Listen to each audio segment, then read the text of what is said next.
it as God talking to me because the time frame that he gave me, it was just a stretch out of faith and show up, go to the airport, leave the majority of my stuff and show up in New York. And it was a blessing because I got to be his personal assistant his last 3 years of his life. Wow. So how was that, man, traveling with him or just being with him, like, for that, that last part of his life? It was crazy. I mean, going to Nice, France with him and like really staying in the nicest hotels and doing those type of things. But the wildest experience we had is I had the pleasure of taking him to his last Lionel Hampton Jazz Festival in Idaho. Right. Because the music school, University of Idaho, was named after him. Right. So he was not doing well health-wise, but he was determined to go, right. So they chartered a paramedic plane to take him out to Idaho from New York. And with a day's notice, so we go to get on the plane, smallest plane I ever been on in my life is and we're taking it from New York to Idaho. So we're stopping in farm towns to gas up. It's like, I'm taller than the plane, they're strategically putting luggage and everything, petrified, and I only did it because I loved them, you know what I mean? But then to get to Idaho, and then all of a sudden every jazz musician that you look up to is there in Idaho. Right, right. It was great. Right. And then the funny thing is the last time he went, a snowstorm came, and everybody was stuck in there. And we were the only people that got to leave because we had this little paramedic plane. Yeah, because that's in February, right? Yeah, so yeah. But we stayed a little longer because the jam sessions in the hotels were phenomenal. And that's when I got to meet Roy Hargrove and, rest in peace and everything. So just get really to bond with the guys who were the cats on the scene, So can you tell us about the first song? Because we made a promise we were talking about the first song. That's the title track. That's the title track of my album, Sanguini Regum, which stands for Blood of Kings in Latin. And that's the title track of the album, which is really talking about the African-American diaspora here in America, where you have people who come from a regal tradition who are broken down into actually the lowest point of their life. They even go into slavery and build a country for their oppressor, and then still find ways to rise out of that and be influencers of culture and still shape and shift the dynamics of our existence. And then we still get torn down in different ways, different forms of slavery, different forms of genocide and everything, but we still find ways to rise out of it. So it's really us embodying the spirit of the phoenix where we keep rising from these dire situations. And that's just the theme of the whole album. That's that's the theme of the whole album. So the next two songs that you're going to perform, can you set those up for us? Well, the next song we're going to do, we kind of switch it up. We're going to do No Sun, which is a jazz cover of Sun Ra's tune, No Sun. And I flipped it to make it where it's talking about the police murders, of police killing off the black males in our society today, and really they're taking away the futures, they're taking fathers out of households, and they're taking away the people who would be the shining lights of us as a people. So it's really just, we shifted it to where that's the meaning of that. And then the song after that, I can't let leave people down there because it's so heavy. We're gonna shift it to a song called Rock Stars. It's really, Vice Scripts. My album is called Vice Scripts, and it's really talking about, because the battles that we face, love is a battle. The home dynamic, because a healthy person makes a healthy relationship, and then when you're not healthy, you have unhealthy relationships. That's right. And when you have healthy relationships, you make healthy fruit, healthy kids, right. Yada, yada, yada. So it dives into going to the love dynamic as well. So that's talking about vice scripts. What's my vices? Women are my vices. Love is my vice. Music is your vice. Music is my vice. So once again, a new sun. Yeah. But first we're doing No Sun. We're going to have the lovely Leah Simone join us on vocals on this tune. All right, here we go.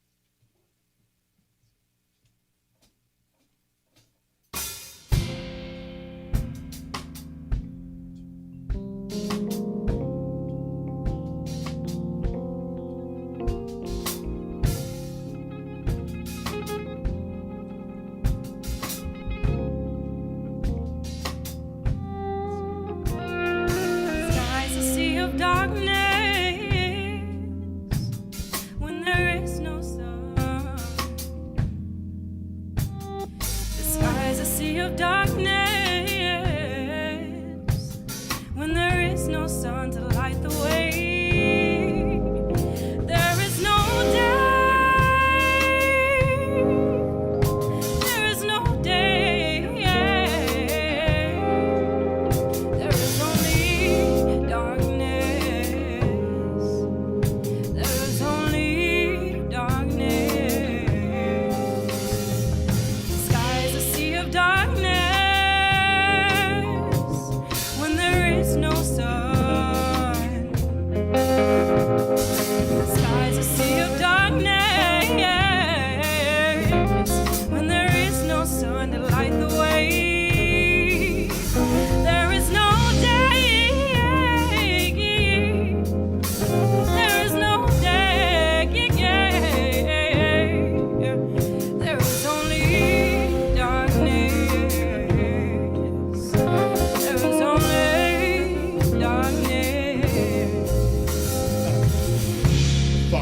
freeze in a photograph. Cops kill their son, so that's all they have. Sobering pictures, so they're trying to lead the planet on a Molly or a Swisher.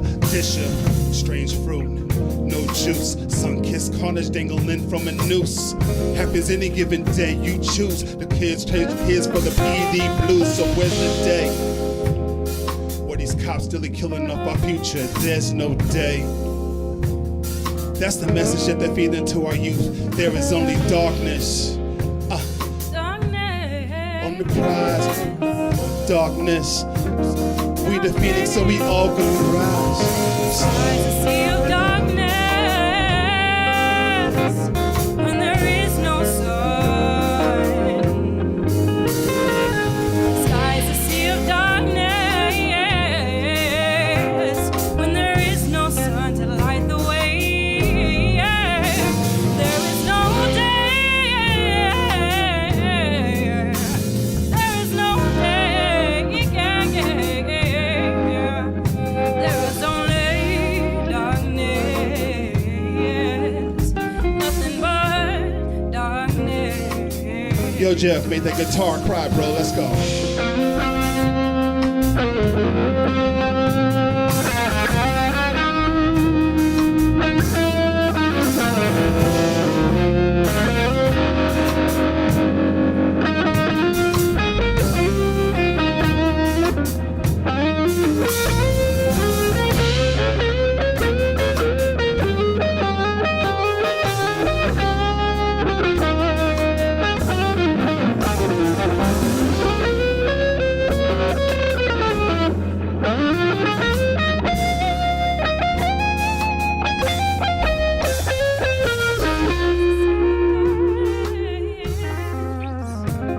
Where there is no sun, the sky's a sea of darkness. When there is no sun to light the way, there is no day. There is no day. There is only darkness.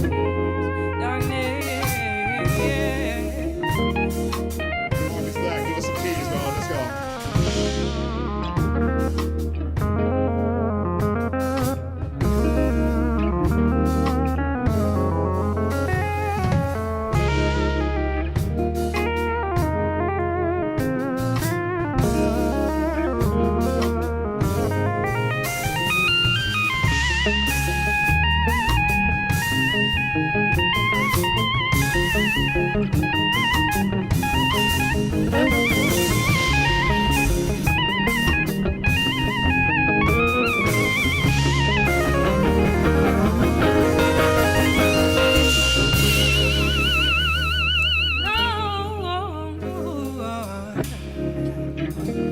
Sea of darkness.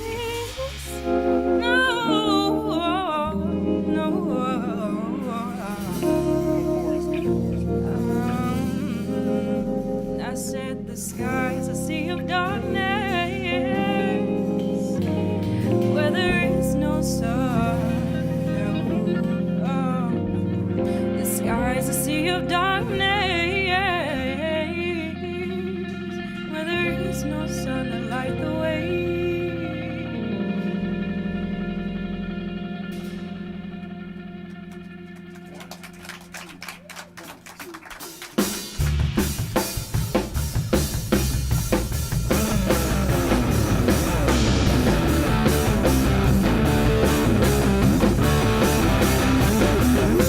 Oh, yeah.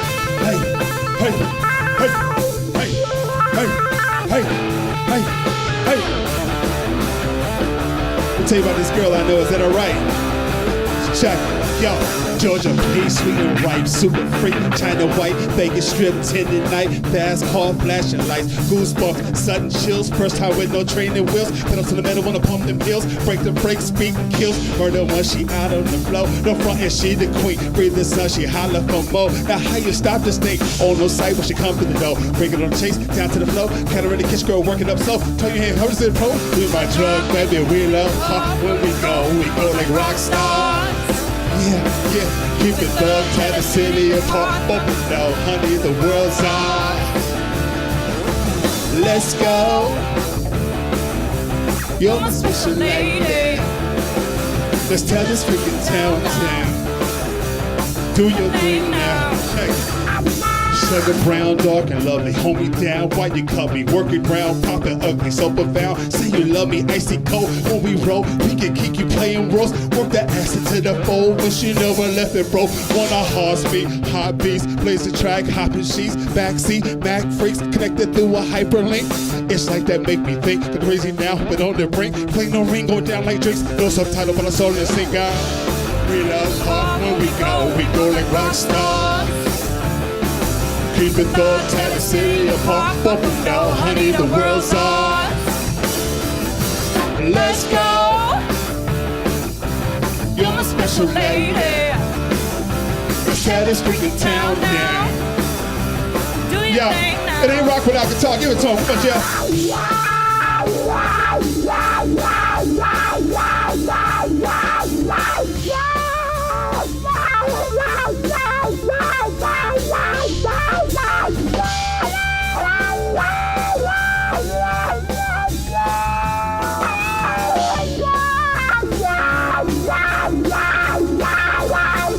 What I like about you, you keep it warm and tight. Damn, never wanna let you go. Girl, you make me feel alright. Yeah. When you're whispering in my ear, tell me all that ish that I wanna hear, and that's true. That's what I like about you. Hey, hey, that's what I like about you. That's what I like about you. That's what I like about you. I like you. Hey. Hey. Hey. Hey. Hey. Hey. Hey. Hey. Hey. Hey. Hey. Hey. Hey. Hey. Hey. Hey. Hey.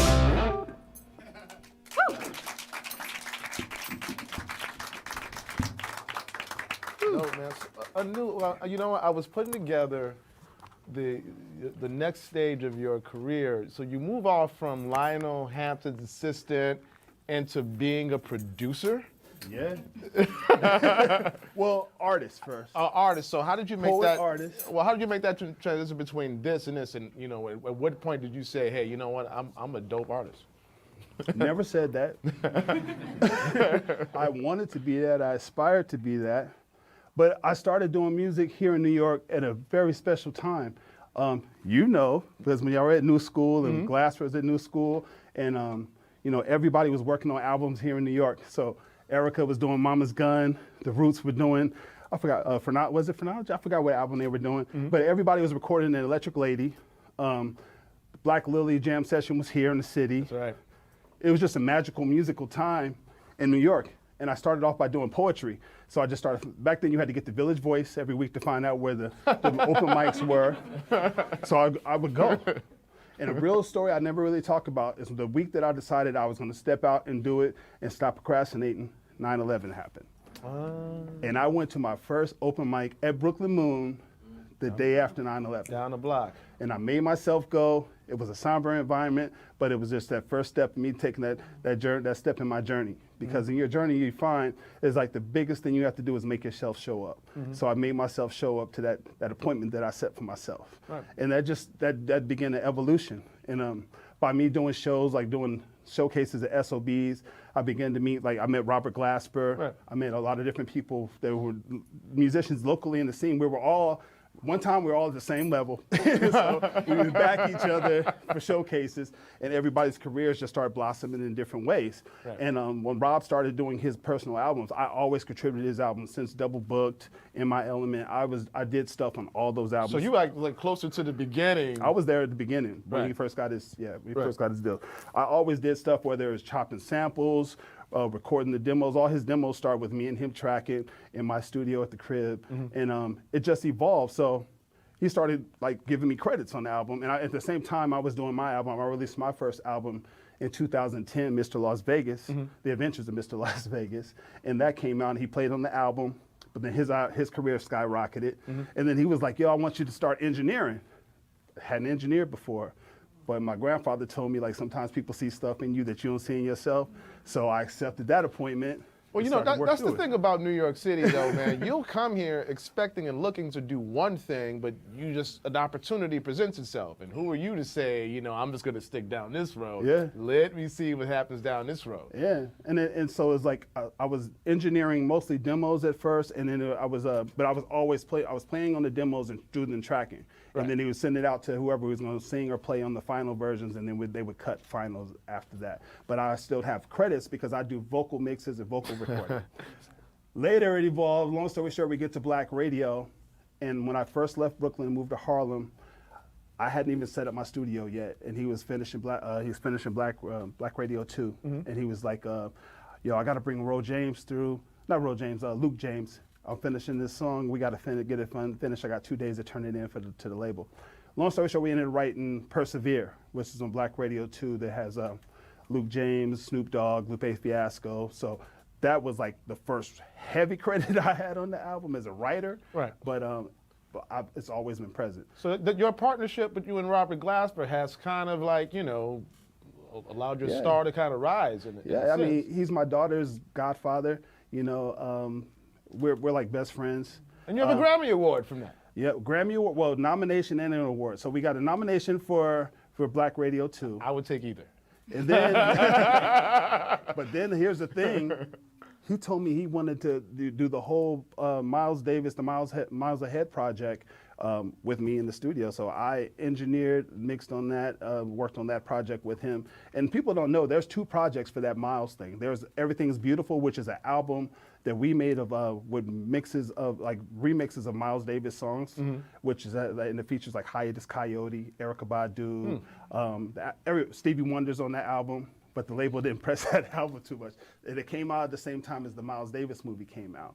It just so happened that the soundtrack for the album got the Grammy nomination, and we won the Grammy for that one. You know what, you were saying something earlier. You had a 2010 record, you know. What took you so long between that record and this record? Well, the thing is like when you in the environment and when you're working on projects already and when you're part of magical situations, you get in a place where you don't have to put out music just to put out music. You know, I put it out when I have something to say or when I have a body of work to deliver. Right. And it just, as stuff kept mounting, killings kept happening, our struggle kept intensifying. I just had the conviction of bringing the story tell. Yeah, so it was just that. And also, I grew as a producer and an artist over those years. And I didn't think people were going to latch on to the album. So I was like, this is just going to be my calling card for where I am production-wise and a message to the people who will listen to it. So that's why I did the album. Awesome. Matt, I want to get back after your next song that you're about to set up in a second about this famous jam session that you started to set up. The Shed? Yeah, man. the Shed. Because it's kind of come up in a new way. The new way Yeah. that we'll get into. But until then, can you set up your next song? Okay, so the next song we're gonna do is, we're actually gonna stay on the love revolution type thing, talking about the dynamics that you go through in relationships. And, you know, anybody else been in a relationship that didn't go right? When you're tired and fed up and you can't stand to see the sight of that person? Never. Never. This song on the album's called Where Did We Go Wrong? And it's actually doing very good in across the seas. And I actually wrote the track to be like a brand new Heavies type song to do good in like London and France. And it's actually doing a lot of tracking there. So this song is from a female's perspective, talking about how trifling this guy is on her couches in her living room and how like she's working every day, but he's on the couch doing nothing in her eyes. So it's called Where Did We Go Wrong? And I wrote the whole thing, even the female part, so I called the bluff on guys as well. So here we go. Got my Neo on. Can't wait to hear. All right, 1, 2, 3, 4.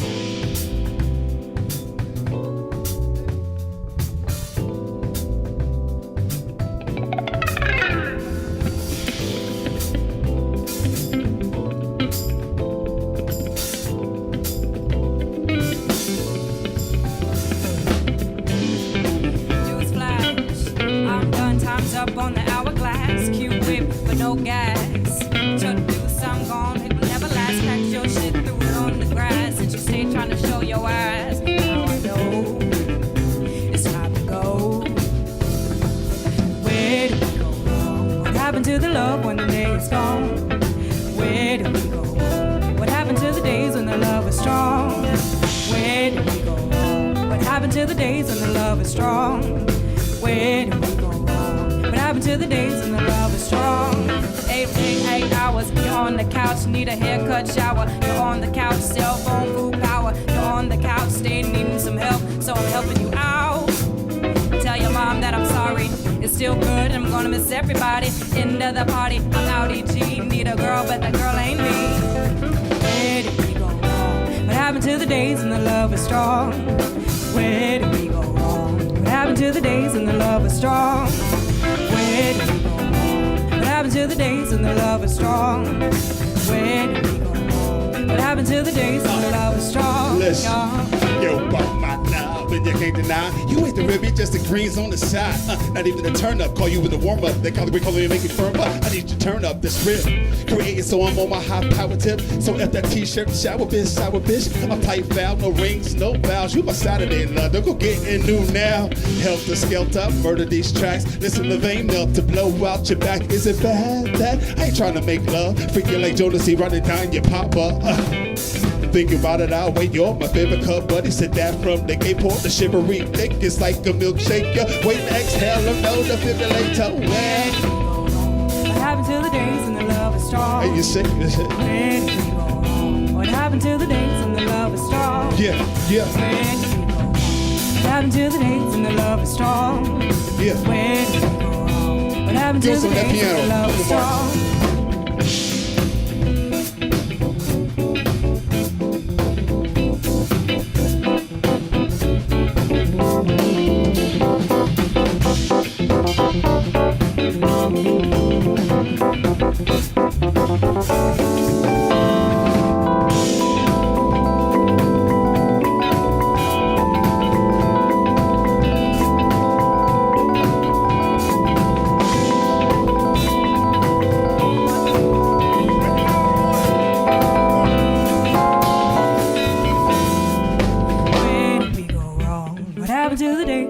Was strong. Where did we go wrong? What happened to the days when the love was strong? Where did we go wrong? What happened to the days when the love was strong? Where did we go wrong? What happened to the days when the love was strong?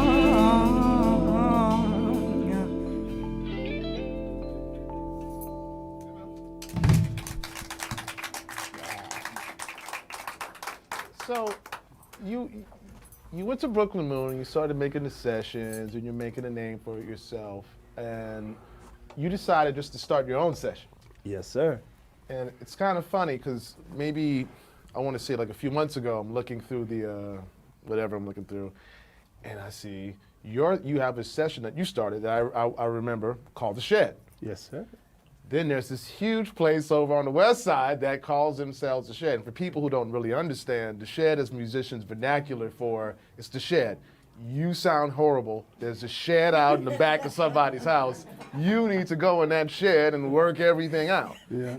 We've all been in that shed. Right. So you started The Shed, and that became like a very popular, and it's still like an ongoing series. It became very dope and very popular because due to the travels and the people I know, all those musicians come through and sit in and play. So it was a good hang for the established musicians. And it was also a breeding ground for the emerging talent, for them to come feel comfortable and play and see some of their people that they were looking up to, their idols as musicians, play and hang out as well. And I really started it because, you know, when you're an aspiring artist in New York and you play with a live band, you're not going to always be able to get the musicians that you want to play on your gigs, but they're going to be on bigger and more paying gigs. So The Shed, I was like, this is going to make me where I could have a pulling pot of like 6 people at every different instrument. So it was my way to find emerging talent and leading talent that inspired me. That was doing something different that was on the radio. And we've been 7 years in the making. We started in the Lower East Side, Tammany Hall, you know, and we've worked our way up. For the last 4 years, our home has been in Harlem. So besides, I mean, so The Shed is basically, I mean, it's a session, but it's kind of like a social network in a sense between musicians to come out and just, meet new people, and which is critical for musicians. Yeah, and set up the new gig. People who will come in and sit in, hear somebody else playing that they like, and they can give work to that musician. Like they hear a guitar player playing, a drummer playing. Matter of fact, everybody who's playing with me tonight, I met at my session. Everybody, yeah. So, man, back to your Grammy Award, man. I always had visions winning a Grammy Award, right? And when you walk into my house, it's sitting right in front of you. It wouldn't change me as a person, per se. I mean, so for you, has it changed you? I mean, has it provided more opportunities? Has it opened up more doors? What has that Grammy done for you? It gets you in the room. Oh. The room to negotiate and broker new opportunities. But it's only those opportunities are going to only be as big as you can negotiate and speak for. But it definitely does help. It's definitely a great accomplishment, but you always want to do more because there's so many dynamics that go into Grammys. Like only 3 people involved with the project get the Grammy, actual statue. So once you get the Grammy, you use like this to fight for the statue. 'Cause I got the plaque, you know what I'm saying? But I want the so now I'm on the thing for the statue, and then you want your own Grammy. Like my thing is a byproduct of somebody else's bringing there. So I'm like, I want an Anu Sun for an Anu Sun album Grammy. You know what I'm saying? So that's it fuels your passion, So you need that recharge. So sometimes you get to a point where you question yourself. Where I'm actually there now. I didn't think that my album was like that well received, but then people get onto it late, you know what I'm saying? But yeah, it's just sometimes it gives you that pat on the back you need to keep going, After you get into this next song, I want to talk more about, you got to work with Johnny Cash. His son. His This son. is Purse Harmonious. Basically, you want to wait and talk about that? Yeah, let's do that, and I want to get into more about your about this record. Okay. So set up the next song for us, if you may. All right, so where do we go wrong? So did y'all like that song, Where Do We Go Wrong? Ladies, do y'all feel that? Have y'all been there? Now, fellas, have y'all ever dealt with a female who ain't about nothing? And you don't be or that you just wrote it out and waited for it to dissolve, but you weren't happy in the relationship? We'll say that. So I wrote a song about that dynamic too as well. And we're more direct to the point. Guys are more direct. So this song's called I Hate I Ever Met You. So I'm gonna tell you about this girl I know.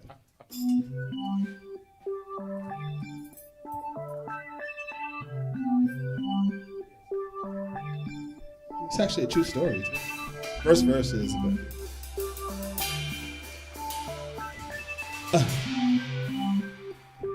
listen, check it.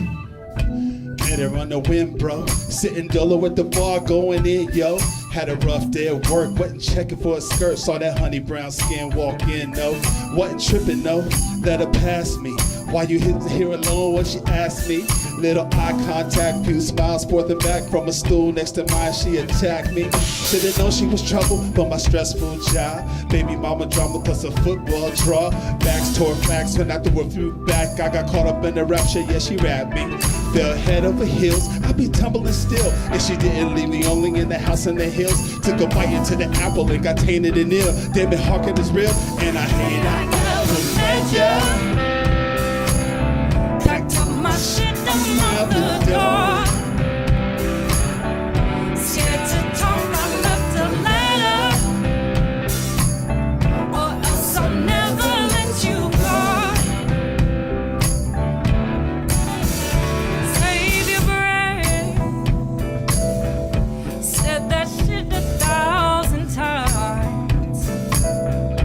Anytime I want, I could be with you. Straight, your heart is mine. Oh, you hold a place that's special in my heart, babe. Gotta have my cake and eat it to shoot for the stars, babe. Took for granted you'd be there, turned around and you were gone. Tried to replace you, but the legend lives on. I hate I never met you. My shit don't out the door. Scared to talk, I left a letter,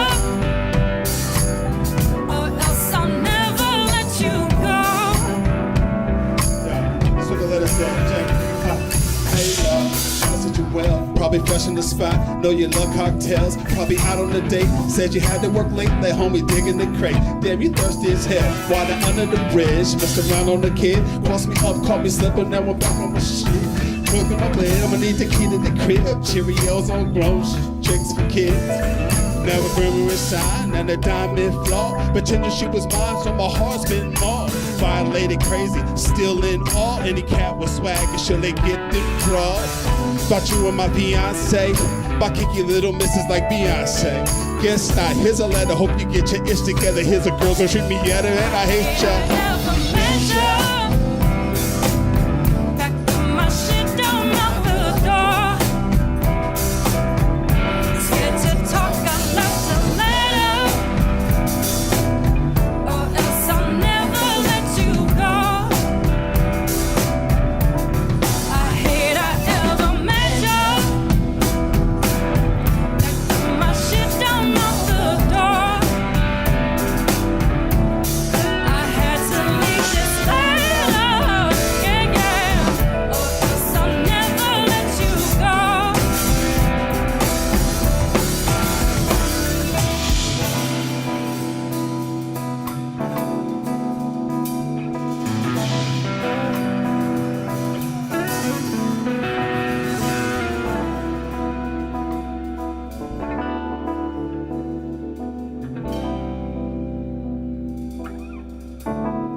So everything that we're hearing today, that's from this new record, right? Yep, everything's on the new album. Yeah. So what do you want people to walk away from after they've heard this from start to finish? What's the message that that this record's going to represent from you as a producer and as the artist?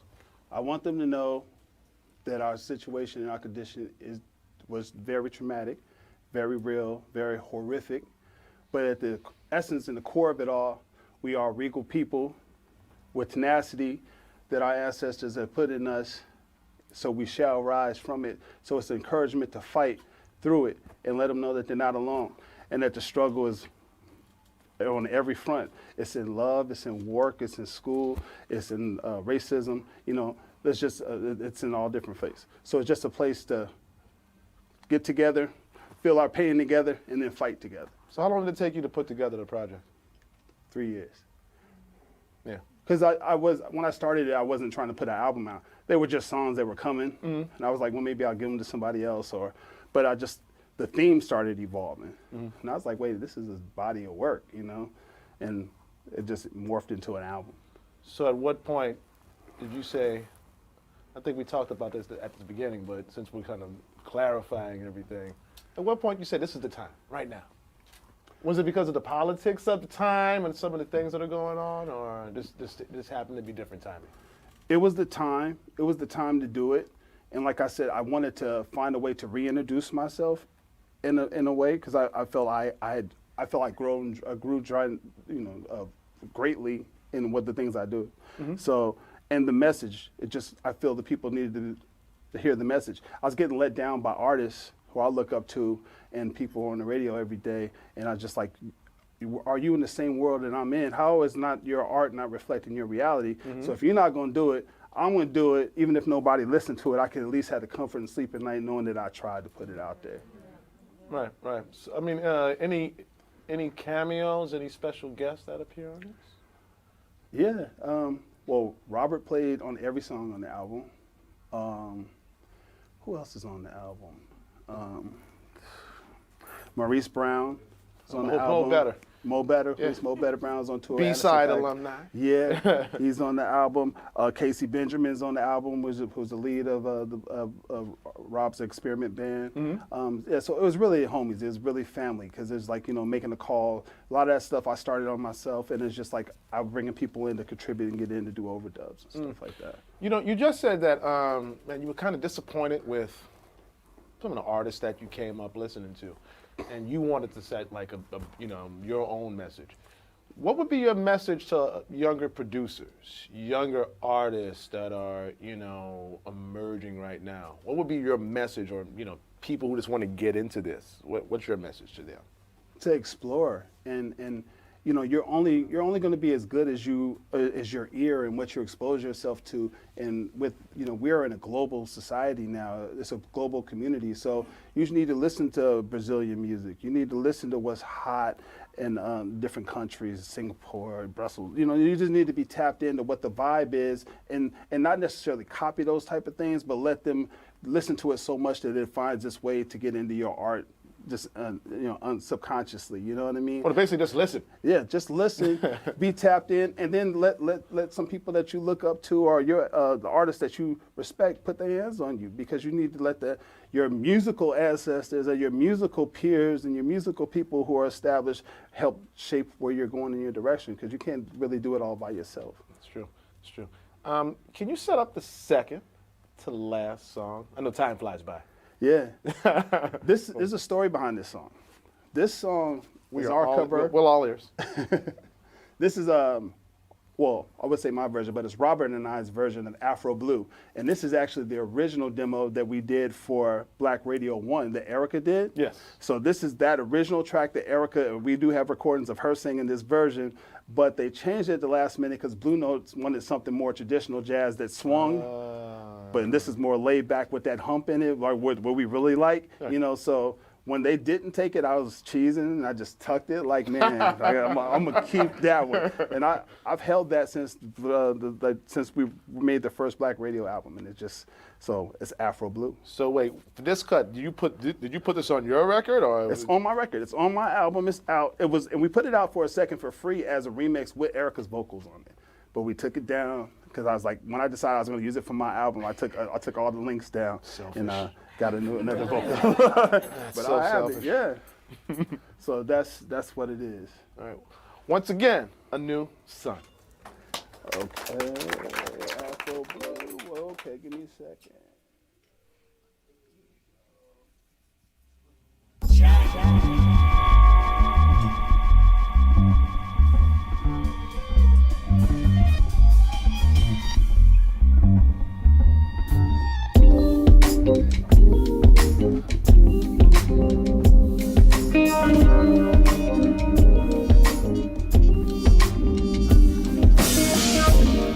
Dream of a land my soul comes from.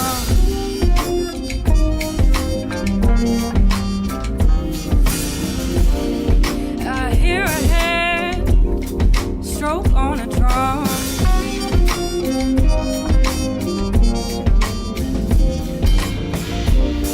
Shades of delight, cocoa hue.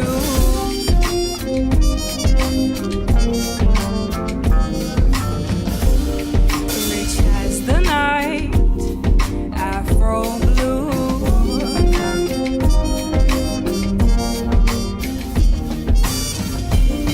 Elegant boy, beautiful girl.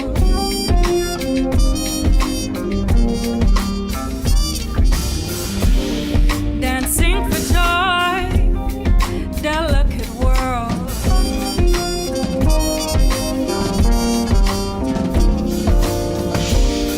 Shades of delight, cocoa hue.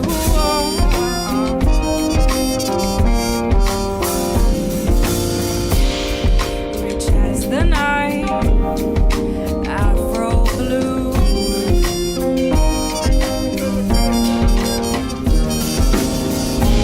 Lovers dance face to face with undulating grace. They gently sway then slip away to some secluded place. Shades of delight, cocoa hue, rich as the night, Afro blue. Visions of you, motherland, what it do? No flaws, had the cause and admire the view. Featuring the source, what a course is shoot. Five mics only right, pay respect where it's due. Rep reign true, the repertoire's flawless. From the DC, these cats ride your flawless. Stars in the system, so the bloodline glisten. Got slides spitting by, as we talk, they listen. Keep the lingo though, keep trying. Poker face, they misread the Mayan. Ribbon in the sky, we fly. Throw your fists up in the air, keep it high. My soul is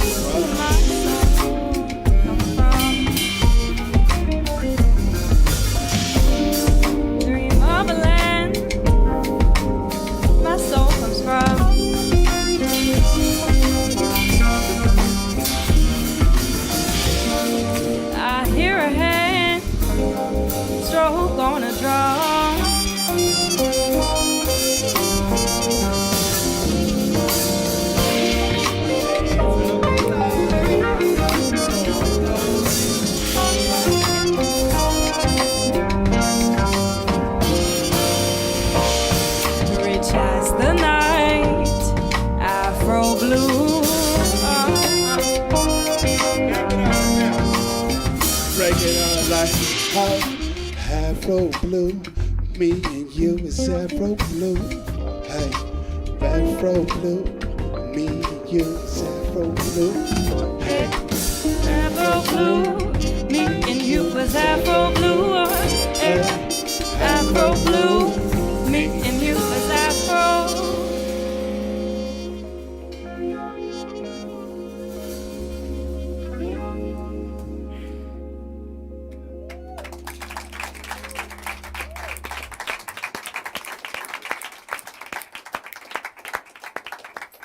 Thank you, A New Sun, for giving us your version of Freedom.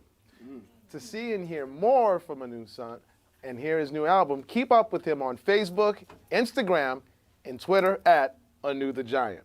I'm Kenyatta Beasley, and I hope that you enjoyed this episode of B-Side. Make sure you stop by our Brick House studio every Thursday to hear more of the best music that Brooklyn has to offer. You can also check out tonight's installment and past episodes anytime at youtube.com/Bric Tv, or check out our Brick Radio podcast of this episode at soundcloud.com/Brick Radio. A New Sun, please take us out with one more song right after this.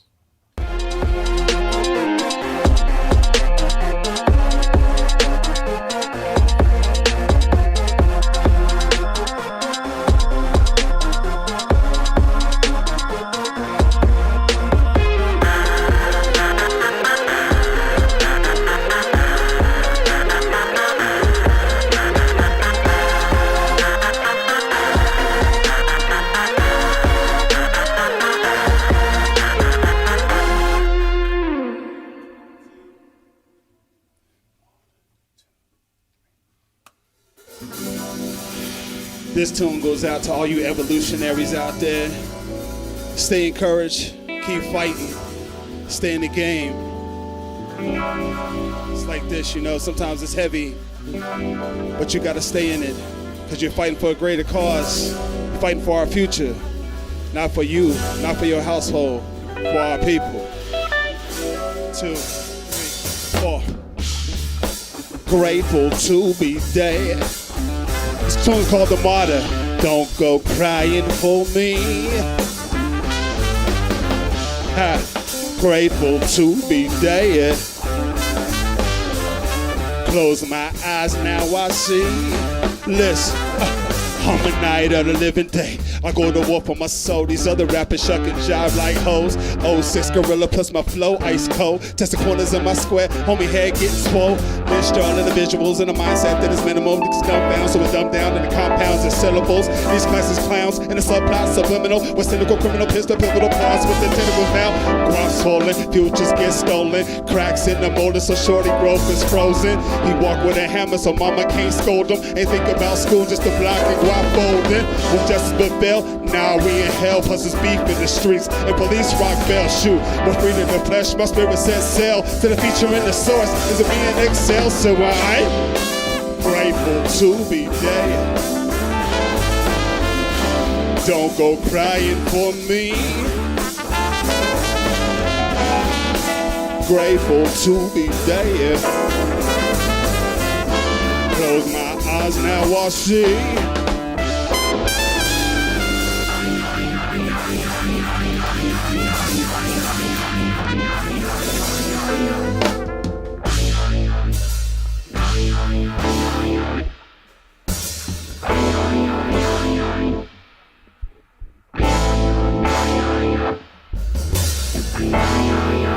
Yeah. Rest in peace, Nipsey Hussle. Yeah.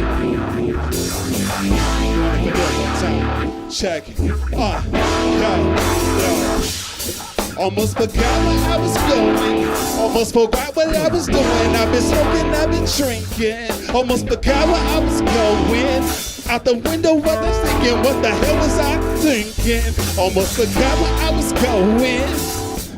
I was smoking, I was drinking. Hey, yo, almost forgot where I was going. Yeah.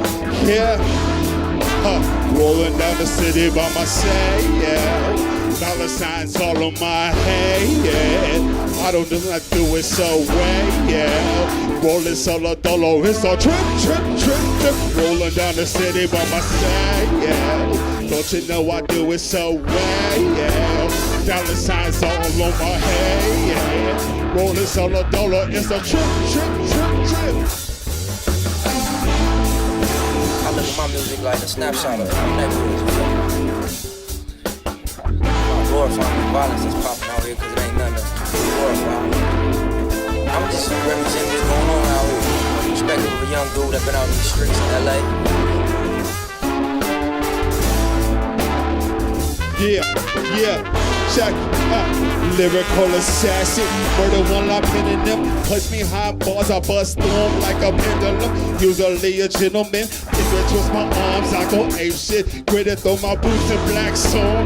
Vampire Nova can resist this charm. Pay Manning with the flow when I throw a go long. Larry Fitzgerald when the dreams airborne. Throw it high, I'll get it, let that defense swarm. Can't do me no harm.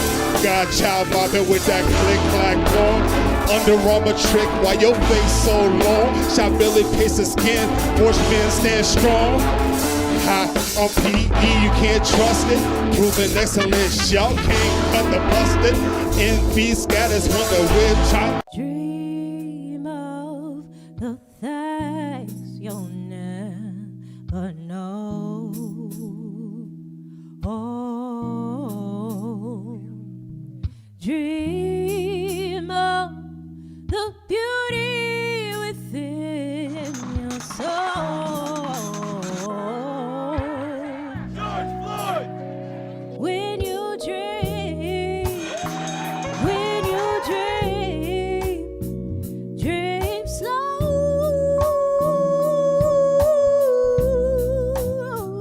Take the time to let dreams grow.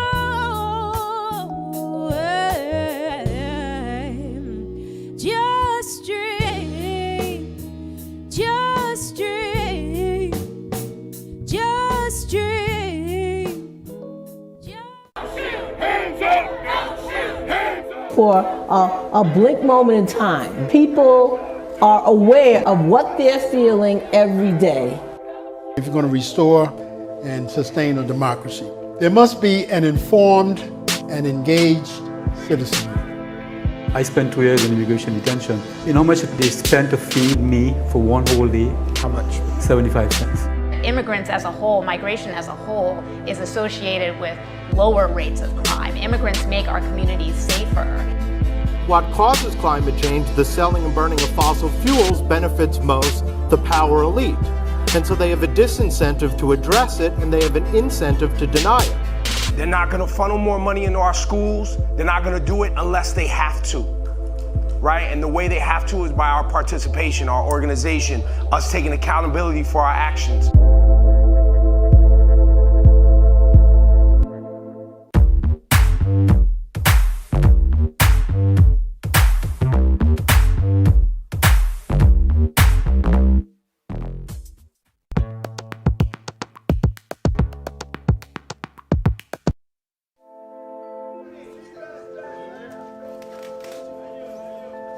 There's going to be a health crisis and there's going to be a food crisis. Who's going to fix it? You look to your left, you look to your right. That came down to us.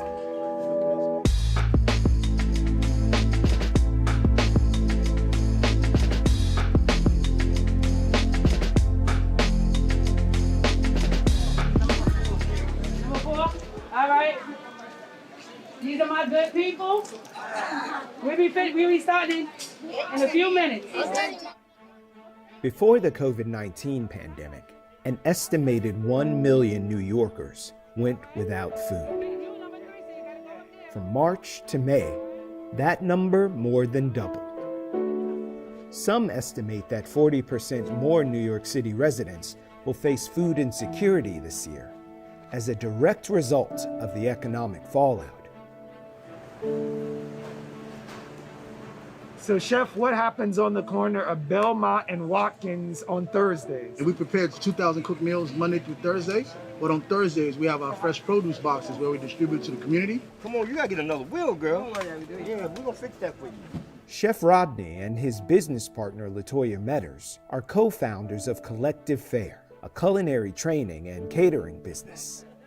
When COVID-19 hit New York, they knew they needed to transform. We are located in Brownsville. It is an under-marginalized community. It's considered a food desert. When COVID struck, my partner, he said, what happens with a community that's in crisis is put into an additional crisis. So we acted immediately and we launched Meals for All BK on March 12th. We were able to scale from the 400 people we were feeding at that time to an additional 8, to an additional 1,000. We got potatoes, corn, carrots, peppers, sometimes onions to it. I said, no, these are also cooked meals that we offer through Collective Fare. These are ready-to-eat meals. They could heat them up when they get home. People always hear the negativity about Brownsville as far as the high murder rates, the drug activity, but there's still a good amount of people in Brownsville that's committed to make their community better. Even when we started in 2016, we thought the issues were telling people how to eat healthy, teaching them how to cook healthy, and finding them jobs. And we thought that would solve a problem. We have since changed. We realized that we need to be that access point. Without people like us on the ground fighting for food justice, things are not going to change in these communities. In Brownsville, you don't get to choose. You only get what is handed to you. And these are the things we need to start to fix. Getting to choose has always been a key element of increasing food security in Brownsville, where even pre-pandemic, some experts describe the neighborhood as a food swamp, an area with limited access to healthy food and an overabundance of unhealthy options like fast food chains. Systemic inequalities like disproportionately high rates of unemployment, families below the poverty line, and extreme housing burden also make obtaining whatever fresh food is available even more difficult. Local growing is one way to turn short-term aid into long-term food security. And in Brownsville, I met a woman who's been doing the work long before COVID. I'm Brenda Thompson Duchesne. We're at Green Valley Garden, 93 New Lots Avenue in Brownsville, Brooklyn. We have 5 community gardens, 4 in Brownsville, 1 in East New York. We started in 2000 to grow for the community, 100% nutrient value, fresh and locally grown. Dirt under my nails is my tranquility. Gardening is so peaceful, it has a serenity. Ms. Brenda founded Isabalia Ladies of Elegance Foundation 2 decades ago as part of her mission to increase access to healthy food in Brownsville. I want your family to taste the difference between the supermarket and what is really fresh. People are like, that grow in Brooklyn, in Brownsville? Are you crazy?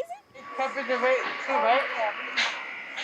We have a high rate of childhood diabetes, obesity, hypertension, cholesterol, because we're not eating properly. If we don't eat healthy, we will not be able to deal with whatever come our way. COVID come, and look how much of us have passed because our immune system was weak. Diabetes, hypertension, and obesity have all been shown to increase the risk of COVID-19. Ms. Brenda wants her neighbors to know they have other options. The nearest farmers market was in East New York. A lot of people could not have traveled to East New York Farm, so they settled for the supermarket. Once we started doing this, it was more convenient because it's in your backyard. It just looks like pale raspberry. Why do we have to wait till it's gentrified in order to get the best? Yes, we need housing, but just as much as they're taking the land to do housing, you need to do locally grown.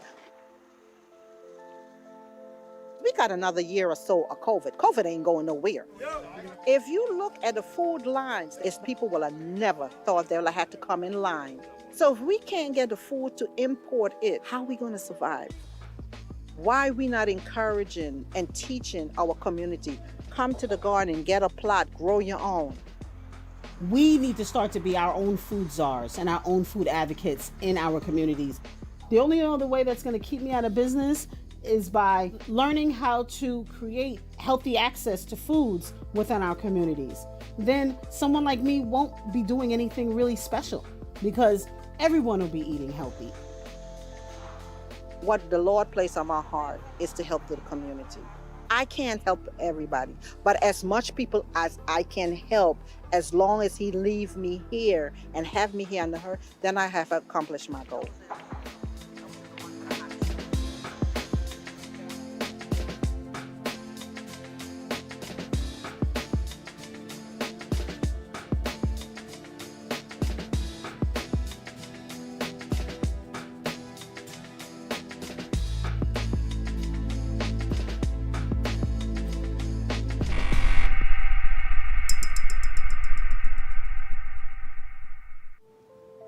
This is a community, first and foremost. They survived and they're resilient because these things have happened before. It may not have been a pandemic, but they've experienced things before that kind of made them ready and prepared for this.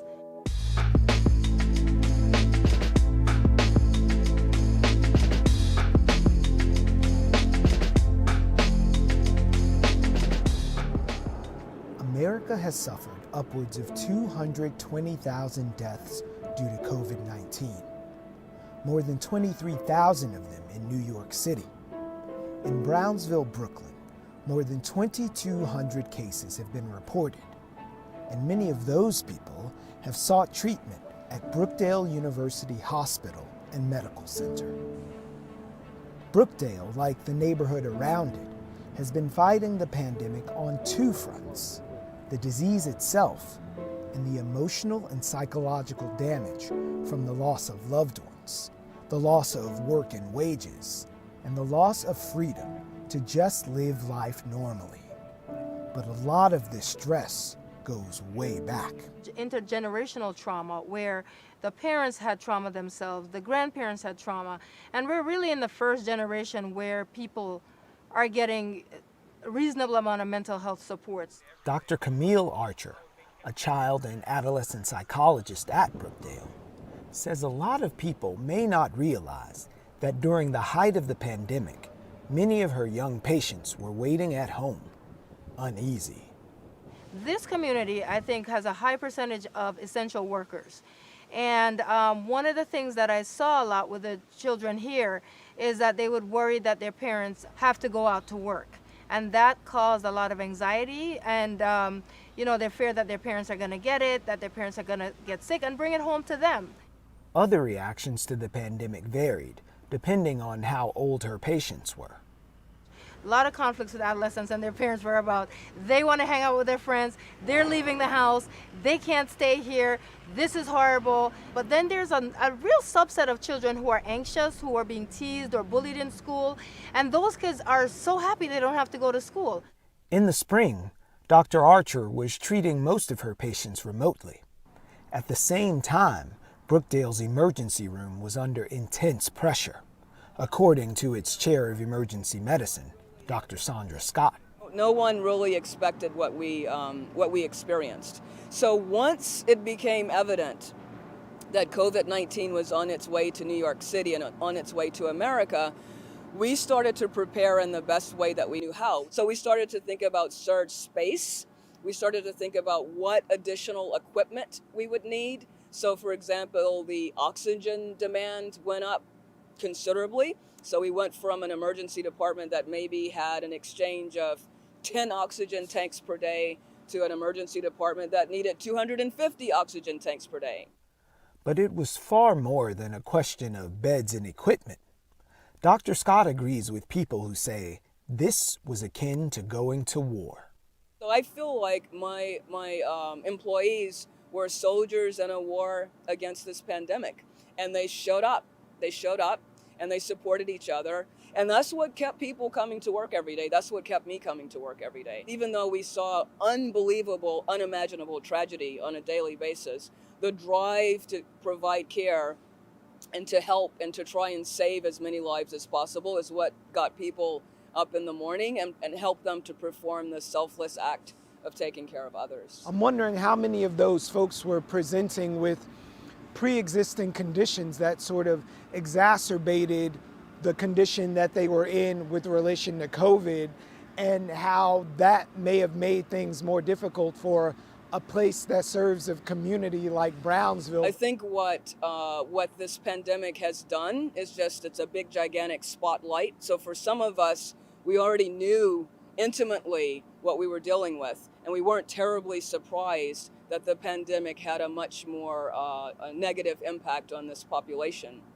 I think the culmination of the Black Lives Matter movement and the pandemic highlights how the outcomes that we see are really outcomes of racism and slavery. There's a direct line from centuries of barriers for Black and brown people to the deep healthcare discrepancies Dr. Scott sees in Brownsville today, the neighborhood with the lowest life expectancy in all of New York City. But she also sees some specific, affordable solutions that should be nurtured. We learned that telehealth was super, super effective, and we have the technology to provide telehealth to all kinds of communities, right? You don't need to be in a wealthy community to see your doctor on your smartphone. We should have been doing that a while ago, right? We should have had that access to telehealth for all communities should have been readily available, and it should be readily available today, because that's a very effective, reasonable, relatively low tech in this day and time way to bring healthcare into the household of people who are not able to get out of their household easily to access healthcare. And even if you can get to the ER, no one wants to sit around with a deadly virus in the air. We opened a new process in our emergency department so that patients can actually call ahead and speak to a nurse, and the nurse can give them guidance about checking into their visit from home so that they really are, having their weight at home. But let's say that you weren't able to get your diabetes medicine refilled, you can't get in touch with your doctor, you have one more day of medication left, you're feeling reasonably well. That's a situation where you can say, hey, I feel like I need to come in. And we can say, all right, come in, we're ready for you at 10 o'clock. And you leave your home, you come in, and we see you right away and we get you right out. Meanwhile, Dr. Archer says the healthcare system hasn't done enough to treat the psychological impact of COVID. No, I'm not satisfied at all. I don't think there is much mention of mental health in terms of this pandemic. And there are a lot of mental health issues that have been exacerbated or unroofed because of the pandemic. For example, there are a lot of people who have become more isolated, and now it's gotten worse because they're so isolated, because they're not around their family, they're not around a lot of people. Dwight is an outpatient at Brookdale, diagnosed with schizophrenia. He lives with his father and doesn't work outside the home. For him, the pandemic has meant long stretches of cabin fever. The cabin fever in my house is more walking around the house trying to find things to do. And when everything is done, as you see, to the refrigerator, on the couch, to the refrigerator, on the couch, and then you might lie down and take a little sleep or something like that. Then you wake up and you say to yourself, I can't live like that. Dwight started hearing voices at around 20 and says he and his father used to be at war. But since he's had consistent treatment, things are much easier between them. You and your dad worked it out now. You guys got to a good place, the war is over. But if you had to describe what schizophrenia is to someone who has no idea, what would you tell them? Schizophrenia is an illness where you hear voices and voices telling you to do things. Your feelings does be up and down most of the time. You have sad days and you have happy days, But most of the time you're sad because I thought that I was dealing with something mystical and some mystical being or something did something to me, and now I'm walking around with a bag of noise in my head and people talking to me. Do you think it's harder for someone who might have schizophrenia or another mental health issue to deal with this pandemic and what's happening now? Yeah. With mental illness, it could be harder on them because, as I say, they blame themselves for everything. If the corona don't have nothing to deal with them, it's just a disease which they find in China, and they seem to get a crazy mind off it, and it's hard on them, you know what I mean? We have to acknowledge that another wave of something is coming. So I think that's the first thing, is to be realistic and to say, listen, we have a problem. So it needs to be you and me and others, not necessarily Black and brown people having this conversation, not necessarily women having these conversations, right? It needs to be multi-generational, multidisciplinary, multicultural, multi-ethnicity, having the conversation and then collectively creating the solutions.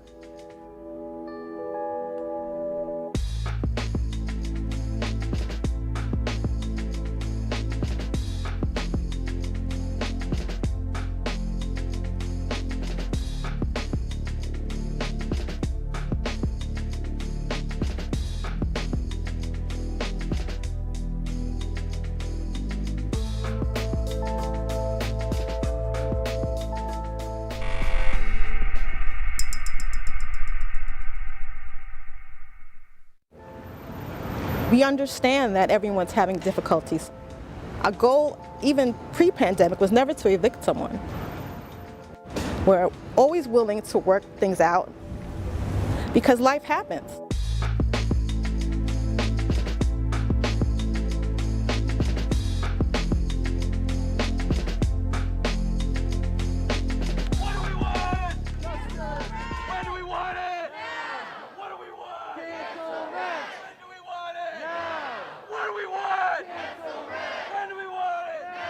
A month before COVID-19 put New York City on pause, a study from the Institute for Children, Poverty, and Homelessness identified Brownsville as the fourth most severely rent-burdened neighborhood in New York City, which means close to 2 in 5 households spends 50% or more of their income on rent.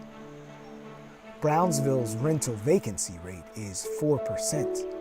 And pre-pandemic, 8.5 in every 1,000 of the neighborhood's households entered the shelter system. That's more than twice as high as the averages across Brooklyn and New York City, with evictions reported as the primary reason for entering shelter. As of October 1st, the state's eviction moratorium is over, meaning the clock is unstopped for all pre-pandemic eviction proceedings. We have a tenant pre-pandemic that hasn't paid me since February of 2019. And I recently saw her in a newly acquired luxury vehicle. I can't kick her out. I would like to, because she's occupying a home that someone who appreciates it more can be living in. Even with the worst tenant, when you get to that point where you're at their door, your heart always sinks because you know you're affecting someone's life. It's their home, but I'm also running a business, and I'm responsible to the other residents in the building. So a lot of times it's not, and it's usually not just because they're not paying rent. There's usually behavioral problems with the tenants and or their children. They're making living in the building difficult for the others. So it's my responsibility to keep the building as safe as I can for everyone else. But it's never a good feeling to put someone out of their home. But you know, it's part of the job.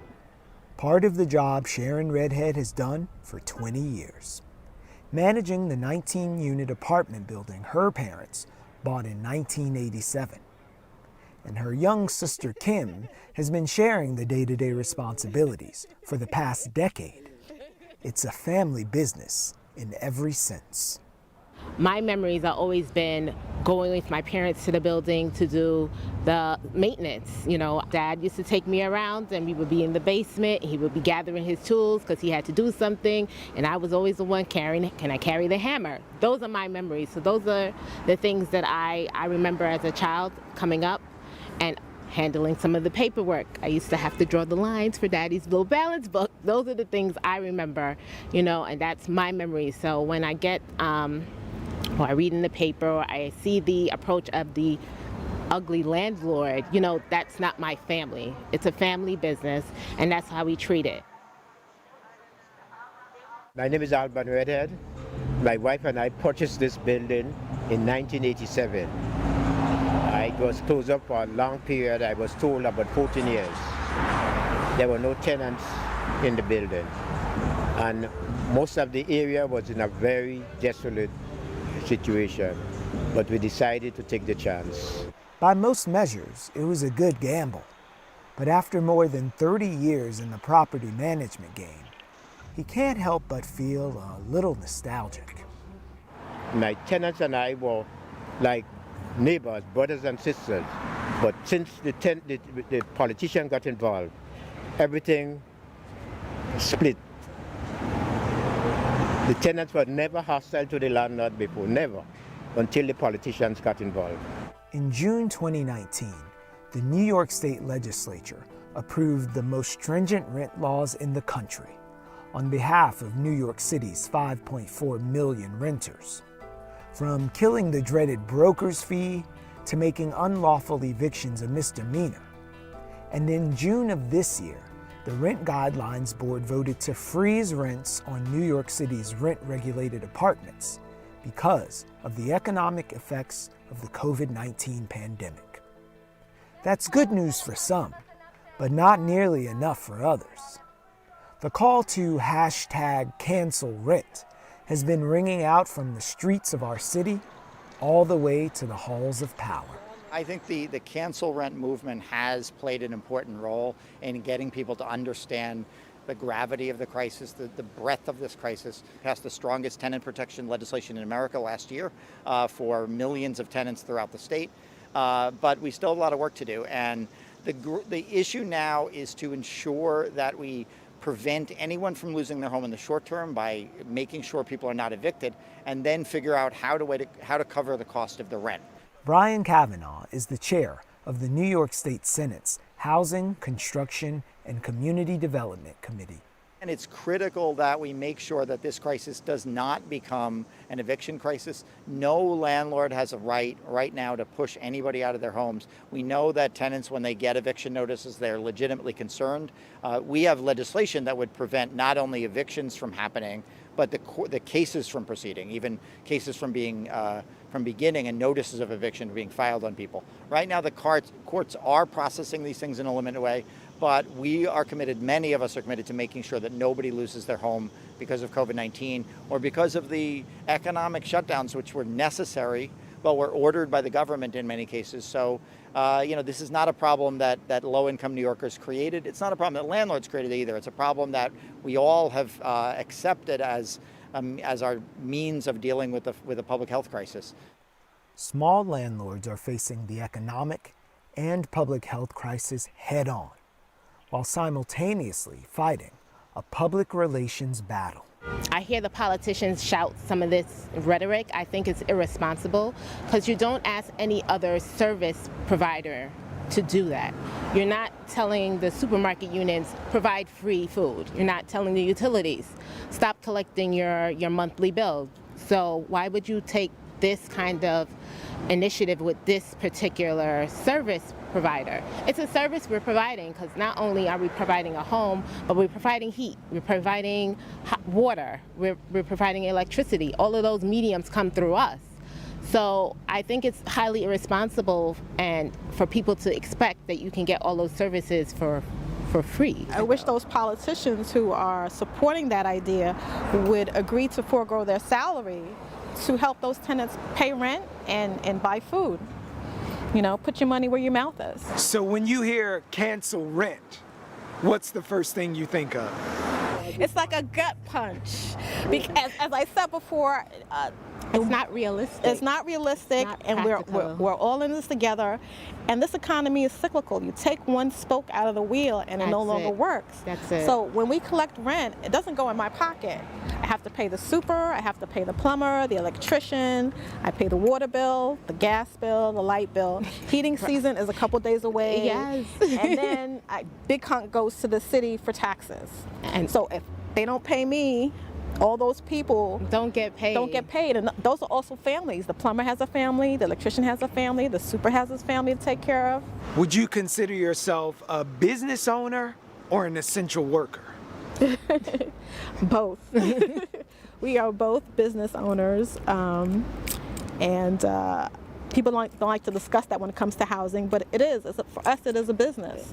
But we're also essential workers because we're providing homes for people. Several families. For many families. Right. And it's our responsibility to make sure that those homes are well maintained and it's a safe environment. So even when our tenants stayed home, I had to leave my home to make sure that, things were okay in the building, it was being kept clean.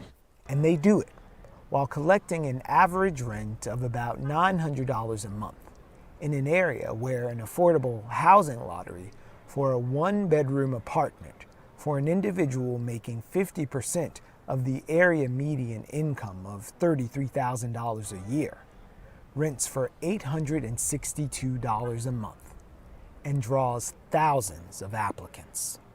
How many millions of renters in New York? They're not all in a building owned by these conglomerates.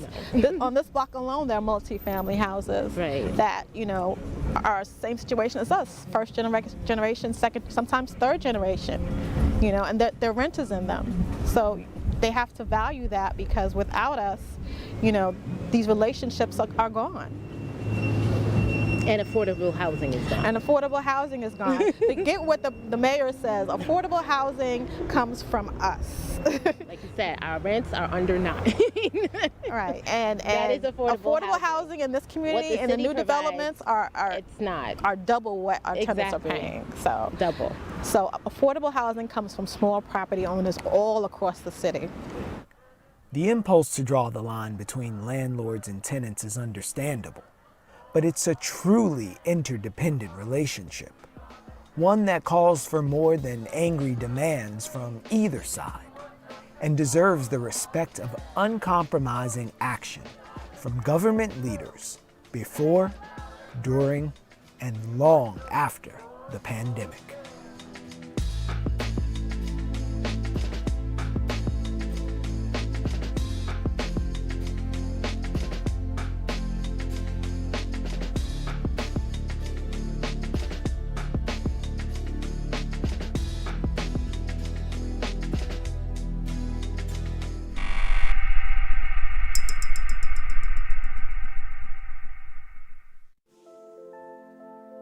It feels sometimes going to work, no matter how great the community is, it's the outside forces that can make the work that much more difficult.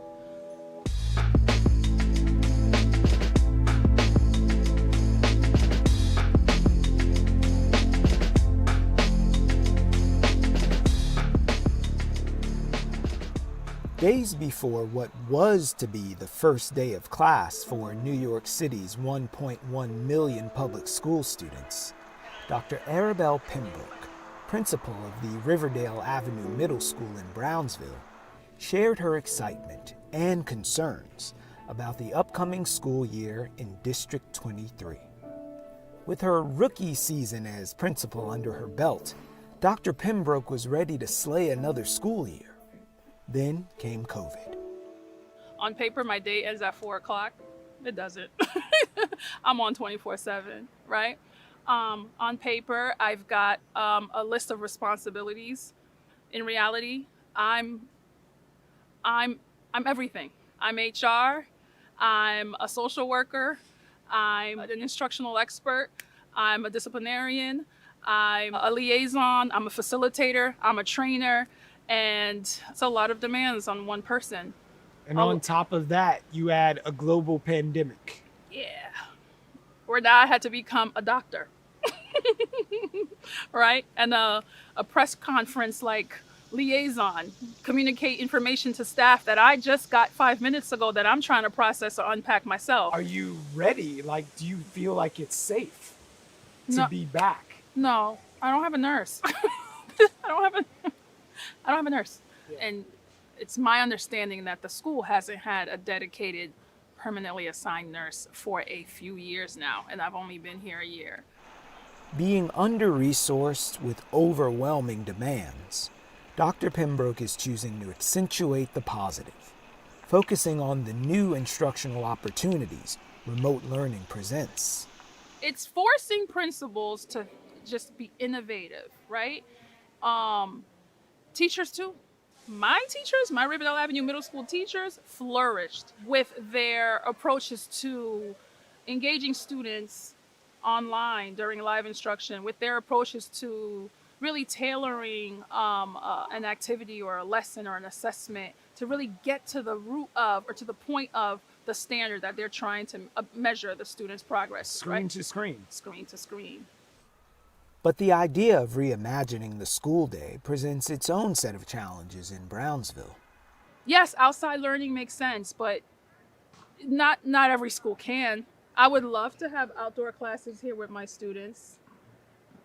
I don't know how realistic that is, given the neighborhood that the school is in. And, you know, some of the real challenges that are happening here. I would not take that risk. Gun violence, gang activity. I wouldn't take that risk with my students. Absolutely not. I wonder if there was any thought to how complex the problem is, so it wouldn't be a one-size-fits-all answer or solution. It just can't. COVID highlighted some of the disparities that folks knew for a long time. What people love to say and what looks good on paper is a strong leader will turn a school around. There's truth in that. I could turn a school around if I've got strong community partnerships. Strong community partnerships look like community leaders that are in alignment with what my vision is for my school and in alignment with what their vision is for their community. What that should look like is job opportunities, continuing out adult education programs that are local, financial literacy programs, things that when you have too much of a deficit now start to climb up the priority ladder and take away from the day-to-day business of a school. The Brownsville average for students that are in temporary housing, the ratio is 1 to 4. My school alone is 1 to 3. Temporary housing. Yeah, students that are either in shelters or displaced for whatever reason and then living with a family member. 91% of students in District 23 are considered economically disadvantaged. 29% have some form of disability. 15% are homeless. So I've got students traveling from the Bronx to come to school every day.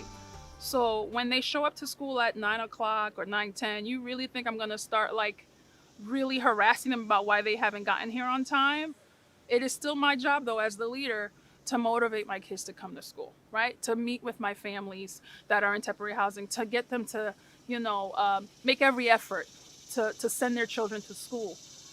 But if that family's priority for right now, for that day, is something else, and on their value judgment, ladder, school is here and finding a job is here, I'm still going to do my job. Brownsville's unique challenges highlight the need for additional support in order to help families prioritize school in a post-COVID educational system. But through it all, Dr. Pembroke keeps families, students, and her own well-being at the center of the conversation. What advice would you have for a parent of a kid who's in your school? Health and safety trumps everything. If you're putting your child in, an environment, in a position that could potentially, be fatal, I think the answer is pretty clear. What's keeping me awake at night? What if I contract the virus, test positive, I go home, my 2-year-old now is sick. That's what keeps me up at night. You're on the front lines, man. Yeah. And that's the job. It's the job. Scary. But I'm taking every precaution. My team will. And I just stay prayed up.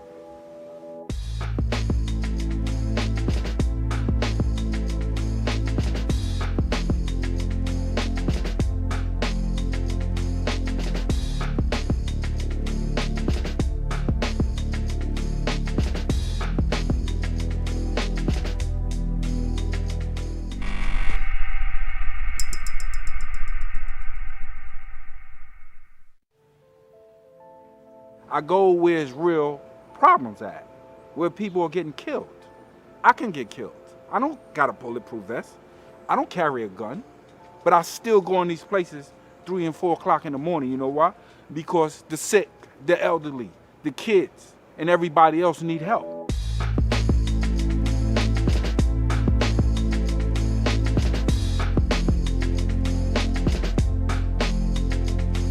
It has been a violent weekend in New York City. More than a dozen people were shot. 8 shootings in 4 boroughs. 14 shootings just yesterday with 18 victims. 7 people were injured in 3 separate shootings, all within 4 minutes of one another.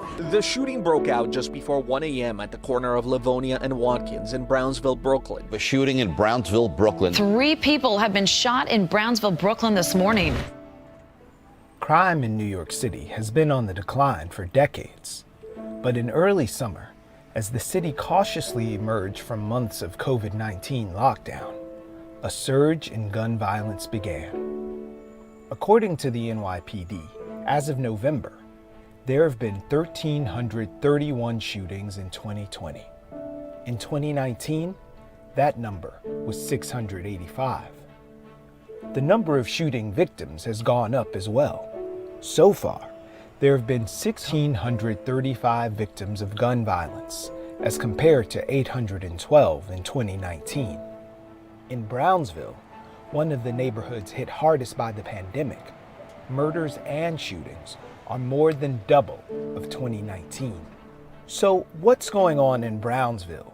And is the situation as bad as they say it is? I asked entrepreneur, community board member, and Brownsville born and raised Anita Pierce. When you read the newspapers, you would think that Brownsville is hot all the time in terms of violence. Okay, so let's be real, it does happen. It's not like we're sitting in the middle of a war zone, right? Where, we can't go outside, where we can't experience life. Those things do exist, but it's not every day. And it's frustrating to me, when people are constantly, making a statement to say, Brownsville is this. There are pockets of stuff, right? But I promise you it's not every day. Brownsville's 73rd Precinct reported that violent shootings went up from 30 in 2019 to 85 as of November 2020. The number of shooting victims has gone up from 48 to 105. That's a 183% increase in shooting incidents and almost 119% increase in shooting victims. Do you think that Brownsville actually does have a higher level of gun violence than other communities around Brooklyn? The data says we do. We absolutely do. But we're the last to get the resources, right? So let's talk about it. When you're scrambling for resources, you will have more violence. Brownsville native Kamara Jackson is the founder and CEO of Elite Learners, a youth empowerment and anti-violence community organization. She believes that the economic hardships caused by COVID-19 in a community that was already struggling could be a major cause of the rise in gun violence. When the pandemic initially hit, violence numbers dropped because individuals were inside, right? We were quarantined. They weren't really out on the street. But as we started to open up, our violence numbers started to hit the highest that they've ever been. And that was just as a result of the temperament that people are on as a result of the pandemic. So we had people that could not get on unemployment, people that lost their jobs. We have individuals that were released from prison with no resources, right? So here we are, we're saying, okay, we're going to let you out because of a pandemic, but we're going to provide very little support for you to become successful. All that creates chaos. Chaos in families lead to chaos in communities. A hungry person can become a violent person. Lost jobs, lack of resources, hunger. On top of these, criminologists also attribute the rise in shootings to pandemic-induced cabin fever and the advent of summer, traditionally high crime season. The New York Police Department, however, has blamed a recent bail reform law, which limits a judge's ability to keep people in jail pre-trial. They also connect the rise in gun violence to the emergency release of incarcerated people in order to curb the spread of coronavirus. The Black Lives Matter protest and calls to defund the police, they say, led to the disbanding of the NYPD's anti-crime plainclothes unit, which meant less policing and more shootings. Rhetoric of defund the police, get rid of the police, abolish the police, that's got to end. We need three things. I'm going to keep repeating it for people. We need support.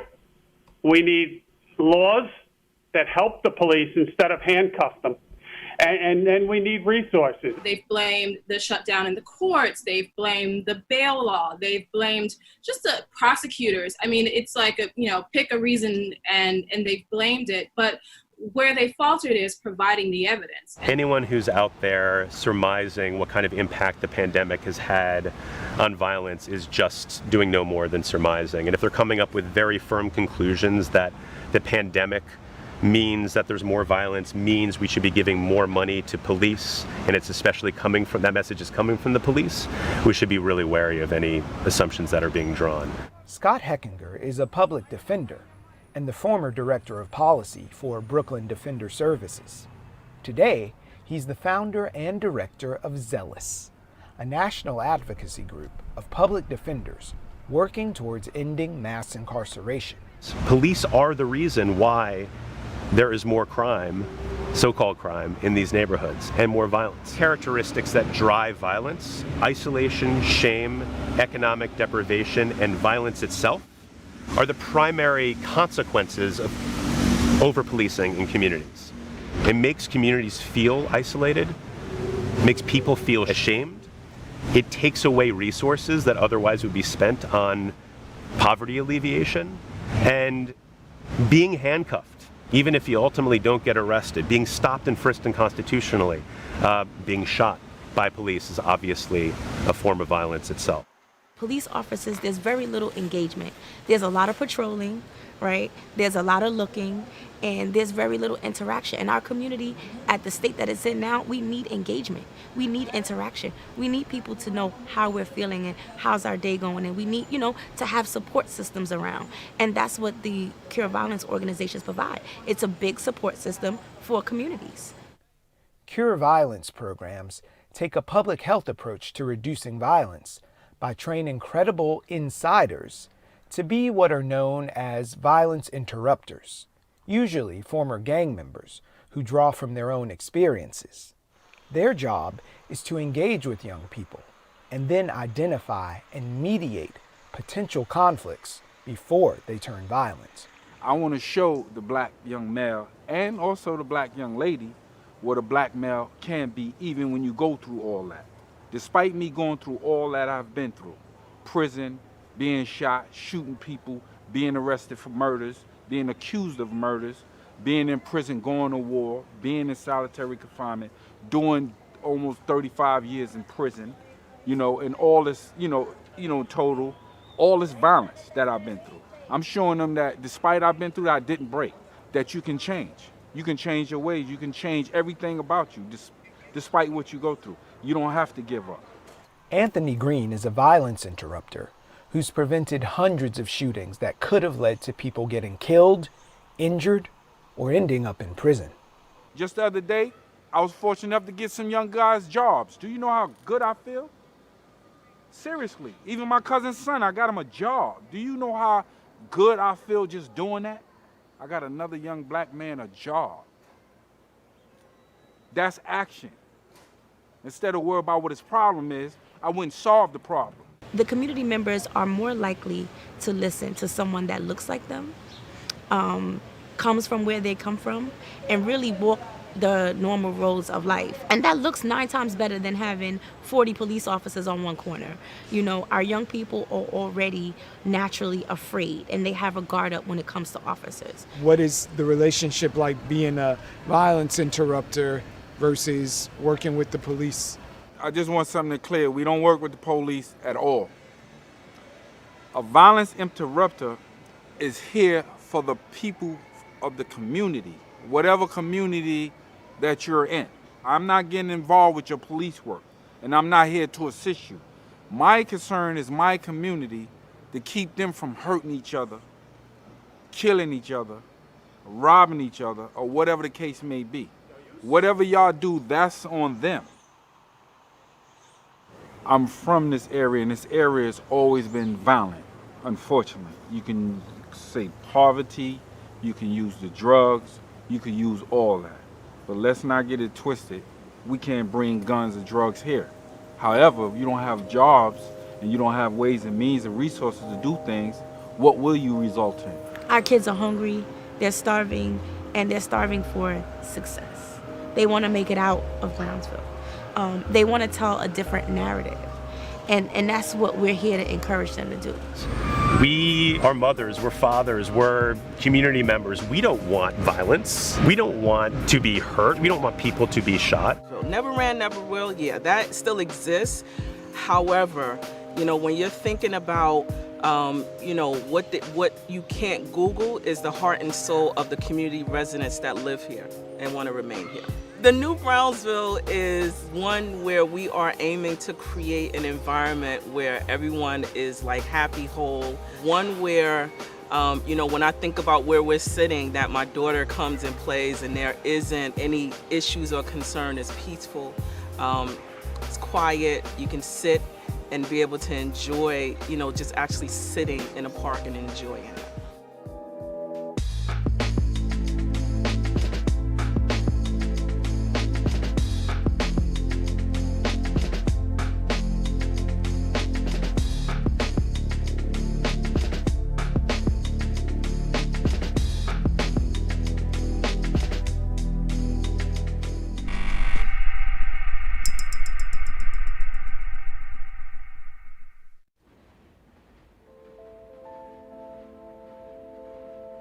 We all have these skills and we're trying to understand, how do we build it out? Where do we start? Who do you speak to? Is there anywhere to go to get these resources? I need to figure this out because clearly not everybody's getting there that easy, and I love a challenge.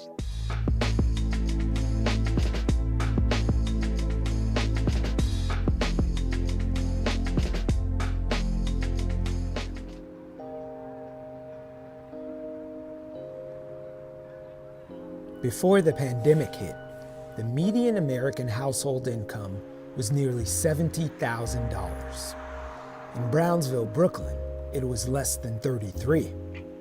The unemployment rate for the country and the rest of the city was around 5%. In Brownsville, it was 15. By the numbers, it was bad, and now it's worse. But even as joblessness grows, the community continues to have a certain spirit, a pride of place, an endurance. When COVID hit, I already was about to sign a contract to continue on with the nonprofit. When they started letting me know that, you know, the budget was dropping and clearly I will have to be on my way in a few more days.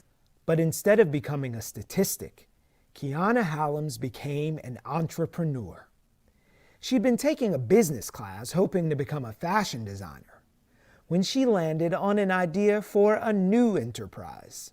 I thought to myself, like I said, what's the worst can happen? We're in COVID, I'm in my house. Fallback for people was unemployment. So I thought, I'm not gonna lie, I was like, hey, if I don't beat this entrepreneurship, I'm gonna sign up for unemployment right away. The first week, I met someone in my class. That's how it took off. But Brownsville isn't the easiest place to start a business. Kiana was only too familiar with what the neighborhood lacked. I was a young girl. I didn't have no activities really for me to do to express myself the way I wanted to. Tell me your first address that you remember.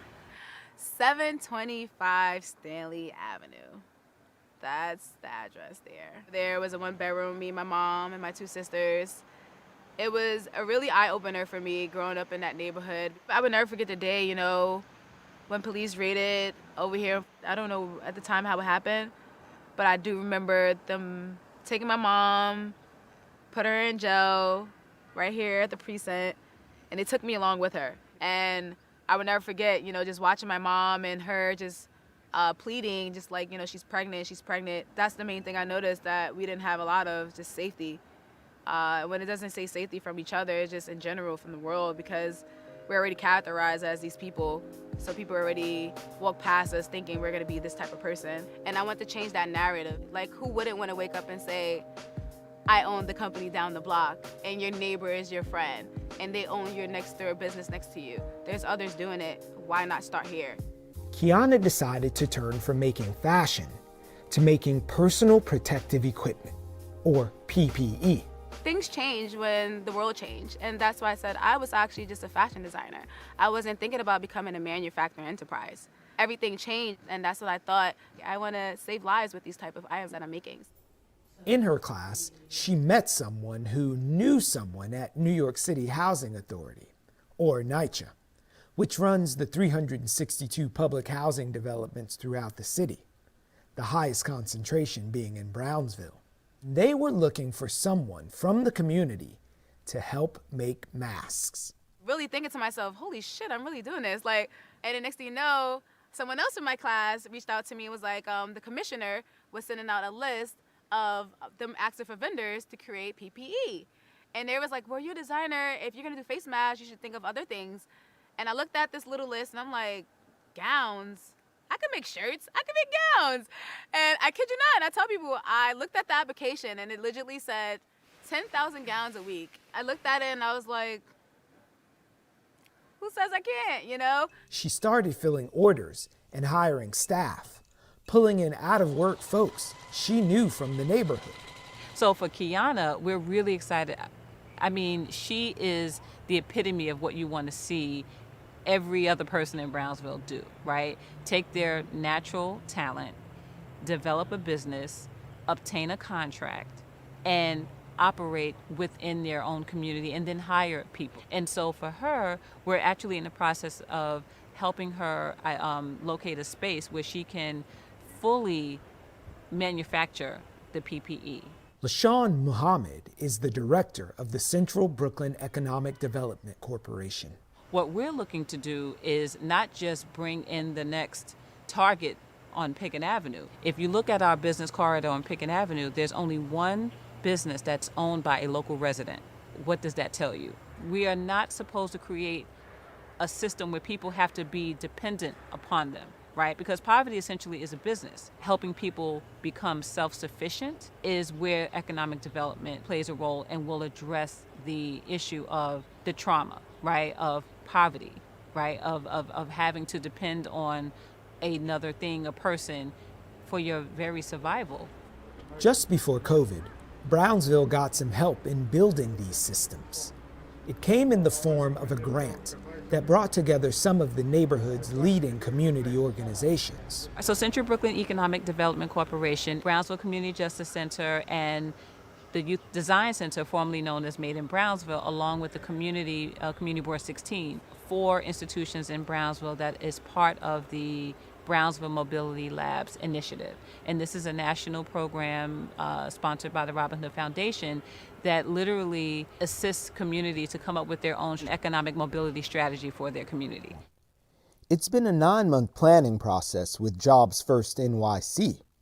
Part of it is a new online portal launching this fall called Own Brownsville. Own Brownsville essentially means, the acronym stands for ownership, wealth building, and networking, right? And so what this website does, though, it literally encapsulates all of the resources that currently exist in the community. This was created as a response to COVID-19. One hope is that these partnerships and internet resources will help spur job growth, but also give guidance to aspiring entrepreneurs, something Kiana lacked when she was first starting out. I tell people I wish I had a mentor, I wish I had that, and I mean that I didn't, I would love to become one. I'm getting a little emotional because I'm thinking about it. I'm like, I'm not even doing this for me, to be honest, because I'm still thinking about the little Kiana, because I didn't really have that little Kiana fun. And just thinking about it now, it's like, share it while you can. Oh my God, I'm getting emotional, why? Oh my gosh, I am. Kiana has applied to the Department of Education to offer a class on entrepreneurship, and she's giving a pitch to schools throughout the city. Hello everyone, my name is Kiana Hollums, and I am the CEO and founder of Attire LLC, and I'm here to obtain an invitation into your schools. With the pitch over and Kiana getting inquiries, she's now out looking for a space to grow her PPE operation. She's committed to staying in Brownsville and giving back to the community. There's not even a bar restaurant. Like, I have to travel legitimately to Williamsburg just to sit at a bar. How we don't have a bar in this neighborhood? Like, we don't even have a restaurant we could sit down and eat and dine with each other. There's not even a diner.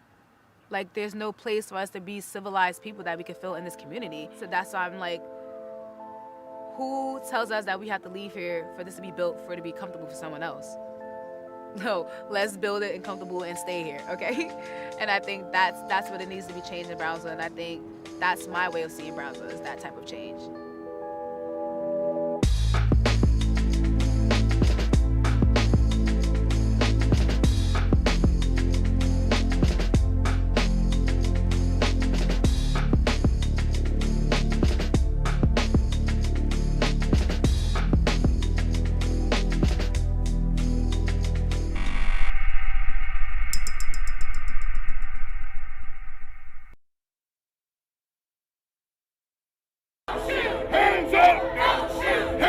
For a blink moment in time, people are aware of what they're feeling every day. If you're going to restore and sustain a democracy, there must be an informed and engaged citizenry. I spent 2 years in immigration detention. You know how much they spent to feed me for one whole day? How much? 75 cents. Immigrants as a whole, migration as a whole, is associated with lower rates of crime. Immigrants make our communities safer. What causes climate change, the selling and burning of fossil fuels, benefits most the power elite. And so they have a disincentive to address it, and they have an incentive to deny it. They're not going to funnel more money into our schools. They're not going to do it unless they have to, right? And the way they have to is by our participation, our organization, us taking accountability for our actions. Dream of the things you'll never know. Oh, dream of the beauty within your soul. George Floyd! When you dream, dream slow.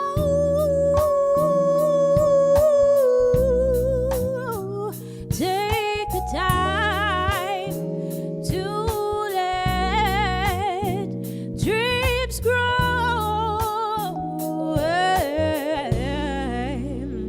Just dream, just dream, just dream.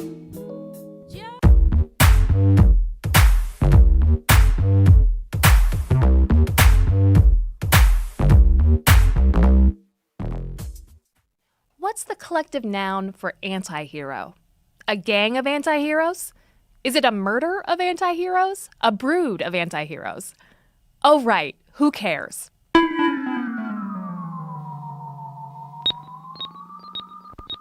From Bric in downtown Brooklyn, I'm Mackenzie Bacon, and this is Glitter and Doom, a show about artists and cultural creators who are responding to the most pressing issues of our times. Maybe that was a controversial statement. I know my entire social circle was held in the thrall of TV shows like The Sopranos, Mad Men, and Breaking Bad. Shows that had you rooting for complicated men who did bad things, like very bad things, but still managed to be charming, sympathetic, and even lovable. You would watch these men cheat on their wives, traumatize their children, commit literal murder, and walk away thinking, isn't he compelling? And these shows were written by smart people, so there would always be backstory and rationale. Even if these anti-heroes had wonky moral compasses, they could always justify their bad choices. Doesn't that sound terrible? I mean, maybe it didn't back in 2010 when the world was full of hope and I didn't know what the word emoluments meant. But now, especially when you have, like, Kevin Spacey playing one such complicated man who does bad things but isn't a villain, and then it turns out he's been accused of sexually assaulting teenage boys for decades. No, I'm sorry, that is a villain. And while the Kevin Spaceys of the world surely have their own stories full of pain and complexity, I'm just not interested in those being the stories that we hear all the time. Thank God for Jamie Attenberg.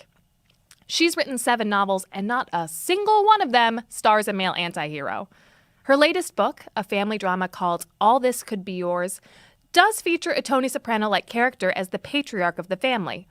But Attenberg puts him in a coma on the very first page and spends the rest of the book telling the stories of those he has abused. And she does it with both compassion and humor. I sat down with Jamie on the release date of All This Could Be Yours to talk about toxic masculinity, Me Too, and gender-neutral storage units. Jamie Attenberg. Hi. Hi. How are you? Good. Thank you so much for joining me today. Happy to be here. You have a new book out, All This Could Be Yours. Yes. And this book is about a family. It takes place when the patriarch of this family, the Tuckmans, suffers a heart attack. And I guess in broad strokes, what happens from there? So he has a heart attack, and he's like a very bad man. He's like a rich, bad man. And in the first 2 pages, he has a heart attack, and he goes straight into a coma, where he remains for the rest of the book. So I sort of dispense with him in that way. And I really was more interested in the family members, and they all arrive, or some of them don't, but they arrive at his bedside in New Orleans, in a hospital in New Orleans, and they start to contend with this person. His wife, Barbara, his daughter, Alex, his daughter-in-law, Twyla, and he has a son, Gary, and they're all sort of dealing with this person dying who they didn't like very much. In fact, in some instances, loathe. You call him a bad man, and this is a phrase that recurs throughout the book. And it's applied not only to him, but to other men as well. What is a bad man? There's so many ways. A man could be bad. It's Where do true. I start? But all the colors of the rainbow. Right. But in this instance, he is, he's abusive. He is a criminal. He's sexist. He had a negative impact on his children, both male and female, in that way. Less the abuse part for his kids, but more about the way that he saw the world and the way that he tried to, consciously or not, impact them with his gaze. You see his daughter, Alex, who is a mother, newly divorced, trying to grapple with men who are bad in different ways from her father, and how to teach her own daughter, who's a preteen as well, about how to deal with different types of men who are behaving badly. There's a funny little run in the book where it talks about all the things that she's done in order to get her father out of her head, where she talks about reading feminist books and going to feminist awareness camps and things like that. And she has this moment, this long run of standing at his bedside and talking about all the bad things that he's done to her. And I think that she kind of represents a contemporary woman who, as much as we know things and as much as we're trying to fight off these voices in our head, there's still sort of this thing that kind of remains, this little thin sliver of the patriarchy that runs through us that we would like to get, excised completely. So I think it's impacted her sense of self. I think it's impacted the kinds of men that she chose to partner up with. But also she's still like a strong, confident person, and I kind of wanted to give her half a shot in the world. And I have complicated feelings about her, but I do like her, and I do have hope for her. It feels like the patriarch of this family, Victor, the bad man, is in many ways a stand-in for the patriarchy writ large, and that nobody who he touches gets out unscathed. Yes, that is correct. I don't know how else Thank you. We'll just end the interview there. We'll just end the interview there. Correct. Let's burn it all down. I mean, yeah, let me just preface this by saying that all of my books are character driven. They do not work if the characters don't work. So whatever my political viewpoint is, it's not that it doesn't matter, but first and foremost, I hear characters talking to me. I want to know more about them. I'm interested in their flaws. I'm interested in figuring out how to be compassionate towards them. I'm building a relationship with them as I write a book. What's going on in, outside in the world is always going to filter its way into my work. And I always have strong female protagonists. And I have a long history of having men being shitty to women in my books and really trying to process it. And so this is not my first book that I've talked about these matters at all, but it's perhaps the most head-on that I've taken it. And I really did want to know how this toxic male impacted them. So it's really about the impact, and it's less about, I'm just so uninterested in him. But I do give him attention. But I'm like, I don't want to give you too much attention. Like, you already get so much. You already suck up so much attention. So, like, what does a book look like where we give him the least amount of attention and we really just stick to what the future is going to be? Bam, you're in a coma from page 1. You're in a coma. Goodbye. We'll see you later. Wouldn't that be nice if you just had that power in real life? Listen, there was a little bit of wish fulfillment going on in this book. And I felt sort of weird about it. And then I thought, if not here, then where? It's literally fiction. It's literally fiction, and also it's my freaking book. I try to be as realistic as possible, and I don't think there's anything in this book that's unrealistic. There isn't a moment in the book where the hospital floor opens up and he gets thrown down to devil comes up and takes him or something like that. That's not what it is. That's not what's happening in this book. But all my books, every piece of art is political, I think so. Don't you think so? I think so, but I think that some political... artists are like, no, my art isn't political, my art is pure aesthetic. No, that's not me. Because it all filters in through you, whether you know it or not. Whether you're consciously choosing to call your character a very bad man, which I do on page 1, or not, it's in you. It's in you. And if you're not letting that core instinct come out in your work, I'm guessing it's not that great work, Do you ever get that critique from people where it's why do you have to write something so political? No, I don't think so. I feel like people can connect, all different kinds of people can connect to it because it's, because even if you're not like Barbara, who is married to Victor, who likes all of her shiny objects, and she's definitely just a cold materialistic kind of person. Even if you're not like that, you probably know someone like that. I've had so many people read this book and say, that is my stepmother, or even that's my mother, or I know it's my aunt, or someone like that. I want to stick with Barbara for a little bit and ask you if you wouldn't mind reading a little bit from the book. So this is a chapter that deals with Barbara, the matriarch of the family, whose husband Victor is in the hospital. Okay, this is a good one. Thanks. Appropriate. I don't know why I just said thanks as if I wrote it. No, I mean a good selection. I meant a good selection. Right. I like it, but also that was appropriate. Her daughter wanted to know the truth. Did she now? She checked her step count as a means of distraction from this particular issue in her life. 12,000 steps so far today, this day of mortality. And then that moment was over. Back to her daughter. The steps couldn't save her from all this thinking and feeling that needed to be done. She thought, what good would it do you, Alex, to learn all of your father's flaws, his crimes, his mistakes? What would be the point of it?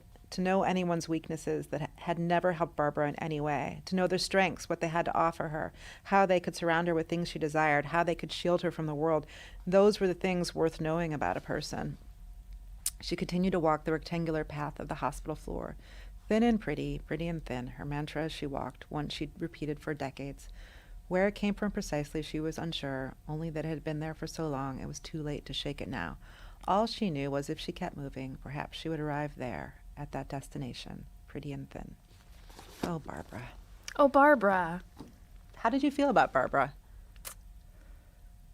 You treat your characters with such a great deal of compassion and generosity that I think, as someone reading the book, you're inspired to do the same, which I was grateful for because she is kind of a frosty bitch. Yeah.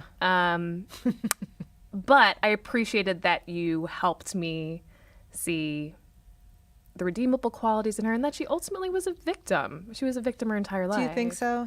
You don't think she was complicit? I guess this is a larger question that I have, is we tend to judge women who are with bad men harshly. Yeah. I'm thinking about Melania a lot. Do I have to? I was really thinking about all those white women that voted for Donald Trump, and it was a problem that was in the back of my mind. I was obviously furious. How do I understand them, right?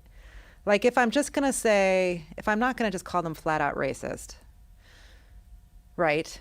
Like giving them perhaps the benefit of the doubt. Mm-hmm. What else is going on there? And so that was kind of part of the journey of this book. What else is going on besides racism? Isn't that a terrible thing to say?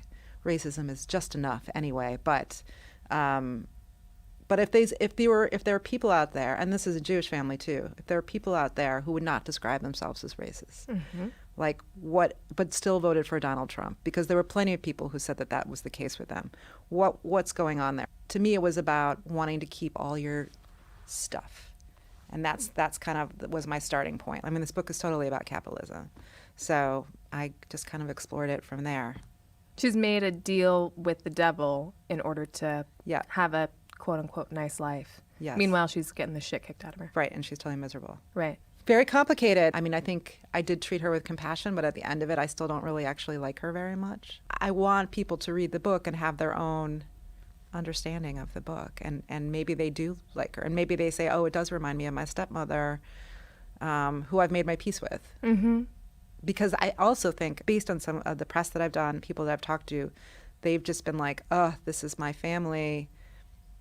I don't know what to do. I don't know how to talk to them. We've really hit the wall. So many people are hitting the wall right now with their families if they don't agree with them on politics. It's just so much more volatile right now than I've seen in my lifetime. I don't know how you feel about it. Certainly. That's actually a privilege that they can say, I have financial security. I have had an education. I have somehow within me enough confidence to know that I can walk away from this family. I'm independent, and that they can walk away from it. I mean, that's like why why writing about family is amazing for a writer, because you can just write about America so easily. You can just deposit America. There's just enough. You just can keep adding family members if you choose. America's sort of like one big fucked up family. Oh, for sure. But everywhere is. Yeah. This occurs in the past, where Barbara's mother, who her kids are very attached to and who basically raised them and tried to protect her grandkids from their terrible father. Yes. She passes away and they're grieving, and it enrages their father. And Barbara says to her husband, I'm sorry that our children don't know the right way to be sad. God, that's so fucked up. Yeah, what is the right way to be sad for Barbara and for Victor? To not be sad. To just be, I mean, they meet sitting Shiva, and they're very wry. They have a very shared sensibility that this is all just, it will be over soon. He jokes about killing her father for her while sitting Shiva. Honestly, it's a very funny line. So I love a man with a sense of humor. I love a man with a sense of humor, yeah. Yeah, they're not, Victor is like a very cynical about life in general. I think he thinks about things like he's wearing a skin suit, and then eventually it's just like you die and then the skin suit goes away and then you're just dead. And he's a mercenary. He's just going to take whatever he wants in this life. One thing that I really liked about Victor was that everybody else has the luxury of having a backstory, but he doesn't really get one. He gets like a little one. A little bit, but he kind of arrives in our lap already a bad man. Yeah. I just don't care what his backstory is. It doesn't matter to me. I could outline with you the 6 points in the book that I made sure to give him a backstory. So I knew that I'd done my job as a writer. But generally what I'm trying to say is we know enough about who these men are. And if you swap in you could swap in a million details, but you would eventually get the same kind of story out of it, and it's enough. I don't care. I'm done listening. They've talked my ear off. They're talking everyone's ear off, and it doesn't matter to me. I'm sure they'd like to explain to you. Sure, the story of their lives. Yeah. They're fascinating men. I remember when I was in college, I worked at a country club in the summer, and And I don't think I knew that that's how men were until that experience. Every single one of those men would just say to me, "Oh, are you going to write a book about us?" And I was like, "You are the least interesting person I've ever met in my entire life." And it was like an entire summer of men just telling you how fascinating their lives were, right? It was like a big turning point. So I think I know. I got it. Right. I know who these men are. Look, And ultimately, you did sort of write a book about them. Yeah. In some ways. In a coma. Yeah, exactly. Put all of those men in the country club in a collective coma. Yeah. I want to come back to the excerpt that we had you read, because there's a lot about bodies in this book and women and their relationship to their own bodies. So Barbara, who is called Barbie by her husband, her mantra is pretty and thin and pretty. Towards the end, her husband comes on to her again sexually, and she says to herself, "This flesh exists, and thus you do too." And she seems to have reduced herself in many ways to a body, to a thin body and a pretty body. How does this impact her daughter and her granddaughters? I mean, they're just fighting it off. Alex is trying to figure out how to view her body, and is pretty good about viewing her body as a source of strength, and something that will that will get her from place to place, and will give her energy, and will help her to be a good mother if she feels good about her body, and strong in the face of whatever's happening with her father. All of those things. Before she goes to visit her father, she goes to the gym, right? She gets her energy up by going to the gym. She gets that little rush going to the gym. So I think she's done a really good job of it, but she talks about it and thinks about it, and I felt like it was an important conversation for a character to have. I hadn't written that conversation before. Definitely Alex, I think she's just trying to make sure that whatever her father did, she does not want to carry it with her anymore, and she definitely does not want to pass it on to her daughter. There's a moment when she has a sexual encounter with a man in New Orleans, a pretty anonymous encounter, and he grabs her ass, and he mentions like keeping it tight. And she... Did you laugh? I laughed so hard when I was writing that. I did laugh, because also then it goes into her interior monologue, which is like, "I'm not keeping it tight for you, bruh. Like, I'm keeping it tight for me so I can live a long and healthy life." Yeah. But then what she says is like thanks. Yeah, she's just like, just shut up and say thank you so I can get to wherever I'm going to get to with this guy. I'm glad that you picked up on that, because I wanted to show her struggle. But she grew up in a house with a man who had like a garage full of porn magazines. Not porn magazines behind the cupboard, but porn magazines just out in the garage. So that impacts the way that you see yourself. And the one major act of violence, she's mostly spared, her brother is not, but the one major act of violence that he commits against his daughter is related to her weight. Right? It's when she goes through a chubby phase and he comments on it. Yeah. And she lashes back. And yeah, she comments on his appearance. It's a lot, I think, in America to fight against the images that we see. But I think the kids today are doing all right. I'm about to be 48 next week, and I feel like it's so different now than it was when I was growing up. So it gives me like a lot of hope. And I feel like the younger generation in this book has a lot of hope. You really feel that too, and this is sort of the afterword, when the youngest generation of the family, these two female cousins, are reconnecting as young adults. And it really feels like, they're going through their own shit, but that they're going to be okay. Yes. That they've somehow managed to disrupt this cycle of family violence and trauma. How do we do that? I don't know. We talk, right? We talk. We don't assume anything. I'm not a parent, so I don't know. But we make art, I think, that discusses it or moves beyond it. We have to make things that look like the world that we want it to be. Right. And that's, at least as artists, I think that's how we start. I always have strong female protagonists. Complicated, flawed, but strong female protagonists. You'll never catch me having a book that stars a man. And even if this book is about a bad man, it's really not at all. I want to ask about the cover of this book, which is a storage unit. Yes. The storage unit is actually a plot point. It's also a metaphor. Yes. Family secrets. I'm curious about your last book, All Grown Up, had more of a like quote unquote cover for women, right? Much has been written about like covers for men, covers for women. I've had all kinds of covers. I have lots of thoughts on covers. I have 7 books worth of covers and paperback covers and foreign covers and things like that. I mean, it was the UK cover and we used it here, and my editor said to me, this cover is a winner, but I think if I had to do it over again, I wouldn't have had that cover.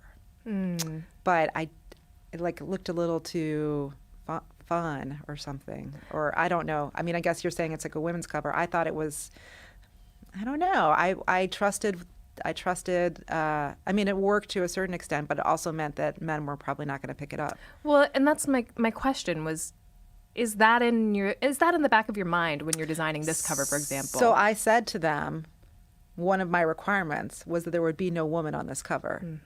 I said, you figure it out, but we're not having a woman on a cover again, because you get put in a box. You automatically get reviewed by women, automatically, which I love women. I want them to review it, but I also know that there's a difference that comes with, and I want to have a balance. This book, I did not really get a lot of coverage in women's magazines. but I did get more kinds of coverage. I mean, I want coverage in all the magazines, but I also don't want to prevent anyone from reading my work. And I don't want to lie to a woman who's going to pick up that book and think that it's going to be a fun, rollicky ride. You know, I mean, it's funny. It's a funny book, but it's also like a very dark book too. You know? Well, also, I hope that men do read this book. And I know that it's hard to get men this to book read. Any book. Please read a damn book. Read a book. Yeah. Read a book. But especially read a book with a female protagonist. And one that talks about toxic masculinity and cycles of violence. But I feel like, guys are so turned off by that. Don't want to make a sweeping generalization here, but I feel like men who don't read a lot of fiction, because men tend to read nonfiction, that is a fact. Men who will read fiction will read maybe one novel a month or one novel every 2 months, and it's not going to be the lady on the cover book. Right. But I also feel like we're talking about having to trick men into consuming art that is about shitty men. Okay, but that's how marketing works. That's not really a big surprise. No, but I think that it is, I think that it is crucial that men engage with this topic that is unpleasant and that women have to engage with all the time. My last book, I wished so many men had read that book. I was like, here is a very incredibly female experience through all the stages of her life. And I would have loved to put that book into hands of so many men and say, maybe you could just try to understand what it's like for a second out there for us. It's a slim volume. Yes. It's fast, guys. It's a fast read. In the end, and as long as we're talking about the plot, what brings him low is not all of the illegal activity that we've been told throughout the book that he is definitely up to, but it's sexual harassment. It tickled me. Yeah. But also, do you feel like that's... Do you think that's wish fulfillment? Yeah. I don't know. I think that it's happening more. I mean, I wrote it started in November 2017 and finished it summer of 2018. So there was a lot of that was going on. I did want him to sort of get taken down by women rather than criminal tax courts. Code. Right. Tax code's boring. Although I will take whatever we can do to take these people. I'll take whatever. Yeah. Tax code takes too long. Was Kavanaugh happening at all while you were writing? Was that the time frame? Kavanaugh was summer. I had finished it mostly. I watched the Kavanaugh hearings in Italy, actually. I was on tour, and I had 2 days off. And I was like, well, I guess one of my days off is sitting in this Airbnb in Sicily and watching and crying everything Thanks that's going on. Thanks a fucking lot, Brett. Yeah. Could be on the beach. Yeah, right. But Kavanaugh is playing into. I'm doing my next book is nonfiction, so he's playing, and that is also in part about bad men in a way. It's about ghosts, but it's also about bad men. I don't know if you're on Twitter or not on Twitter. You might be a saner person if you're not on Twitter. But when all the Me Too stuff happened, it was just this insane experience online, where every single person I knew on my feed that was a woman was, because the men all kept their mouths shut, was sharing their experience. And so it was just days of saying, I'm so sorry that happened to you. I'm so sorry that happened to you, over and over and over again, or feeling that way, and just being very, very sad for a long time. I know that Me Too was uplifting or not uplifting, but energizing, I should say, for some people. But it was also like a massive traumatic experience, I think. And because everyone was reliving everything over and over and over again. And so I had a moment where I sat down. I haven't said this in any interviews, but I sat down and I wrote every morning in a journal. Like, it exists. There's this book that I should probably just burn, but it was like every terrible thing that a man has ever done to me that existed in one book, which is like, I've been getting sexually harassed for 30 years of my life because I'm 47. And it certainly started when I was 15 or 16. It still happens to this day. It still happens. I'll walk down the street and somebody will say something to me. 30 years of it. Like, it's just so, I didn't think of it as 30 years until very recently, because it was happening. Something happened and I just thought, how am I not done with this yet? And so I wrote down as much as I could remember and how I thought it had impacted me, because I couldn't go any further with anything that I was working on until I did that. And I really believe that you make the art that's right in front of your face, and then you move on. But maybe you don't do anything with that art. And this wasn't even art; it was just cleansing, I guess. And I did that before I ever started this book. I wanted to see if there was any wisdom that I gained, anything I'd learned. And so maybe in a couple places it has filtered into this book, maybe through Alex more than anything else. Even though I'm not her, but I think that there's that feeling of not being able to escape it no matter what you do. Was it hard for you to remember all of those moments, especially ones that were decades old? I mean, I guess speaking personally, the Me Too movement has helped me realize that there were many moments that I immediately tucked away or, of course, said weren't a big deal that obviously were sexual harassment. Was it hard to recall those and dredge those back up? No, I remember. I remember. I mean, I put them away, but we just live with it. But I think that women, because it happens to us so much, we're just like, all right, moving on. I don't feel like dealing with this. Or it's like another guy said something super fucked up to me on the street. It's Tuesday. Of course somebody said something. But like all those, there's an accrual. There's an accrual and it definitely takes its toll. And so we build these little defenses against it so that we can live our life. But I actually think that we do need to acknowledge it from time to time. We can't let it take over our lives. That's the fight. Women are like fighting for their lives and their personal strength and confidence and sanity every single day of our lives. We're doing it all the time. And it's not a thing that men are asked to do, ever. I mean, sometimes, but really not ever, not in the way that we are, where we're targeted all the time. Right. So we build up, take care of ourselves so that we can function in the world. But every once in a while, the dam has to break, I think. And women are literally fighting for their lives. Fighting for their lives, not just, yes, absolutely, all the time. Right. Every day, we're fighting for our lives in a way that men will never, ever have to. Jamie Attenberg, thank you so much for joining me today. The book is All This Could Be Yours. It's out wherever you get your Please books. Buy 1,000 copies of it. Thank you.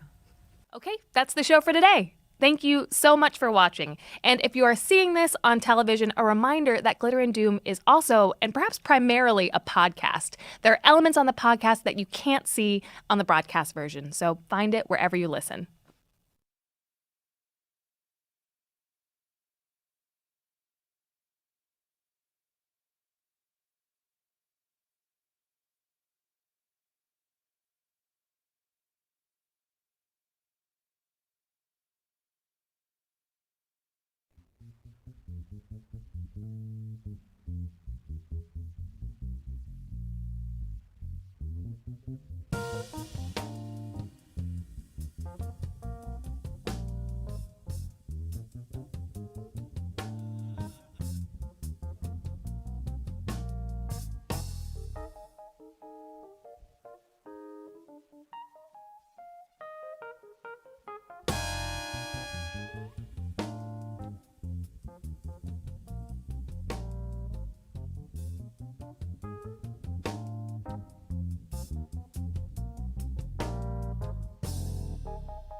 When I DJ, it feels like electric. It's almost like I have my fingers on a ball of energy, and the energy is like an exchange between the audience and each other and myself. It feels pretty amazing. So I snatched it, and I figured it'd be good to wear here. Nice. Things are good, you know. What's It's a Tuesday night in Bushwick, Oh yeah. as the invitation said. Yeah, so we're gonna be doing some celebrating. It's insane to have a law that stops you from dancing. You know, that seems like that should be a human right. Like you should be able to dance wherever you want to dance. The cabaret law was introduced back in the late 20s during Prohibition to go after establishments that were actually selling alcohol at a time where alcohol was illegal. After Prohibition, administrations at the time were using it during the 30s and 40s during the Harlem Jazz Renaissance to go after jazz clubs that were heavily patroned by people of color because one, they didn't want any intermingling. There were a lot of white folks who were going to the jazz clubs. And two, they just see those venues as nuisance venues. If you were a musician, you had to carry a cabaret card. It was the black musicians that would lose their cabaret card for committing misdemeanor crimes, probably using drugs or getting involved in fights. That was used as a way to keep them out of the scene.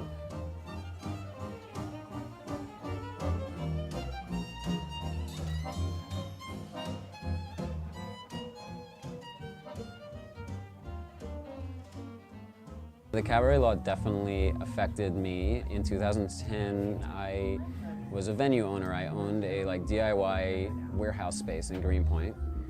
Eventually, the cops got wind of it, and they would use the cabaret law as an excuse to get inside. They were like, "Where's your cabaret license?" And we were like, "We don't have one." And they were like, "Well, we know people. You know, we hear the music. We know people are dancing." They'd come in, and then they'd start arresting people if they found them doing anything they weren't supposed to be doing. You could see them immediately go towards the people of color and target them. Eventually, we had to close down because of that problem.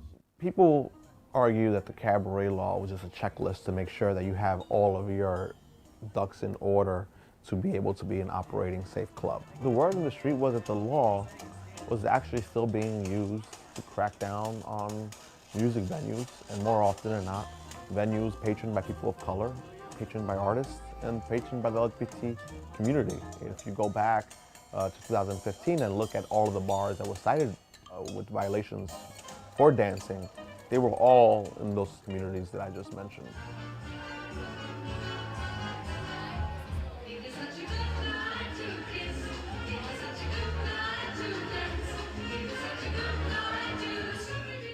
On October 31st, we finally were able to get the bill to the city chamber's floor. I'm proud to say that we had the support that were needed in order to get this passed, and that support became possible through the help of the grassroots organizers. We packed a room with hundreds of New York City's artists and nightlife operators. A bunch of friends of mine were involved in repealing it. I attended 2 court hearings, so I was definitely involved in whatever way I could be. And these are the same people that I remember being in my 20s hanging out with, or the same kind of community. I was able to tap into that resource and work with them to put pressure around the city. And the city actually saw for the first time publicly that there is real support behind us. When I introduced the bill to repeal the cabaret law, I also took on the efforts to create the Office of Nightlife that's going to be dedicated to repairing relationships between the venues, the communities, and work with them to be able to navigate all of the city's onerous laws, but also give nightlife a voice. It's really like a house full of artists and creatives, and we're all different and crazy and talented, and it's a really great family. Right this way.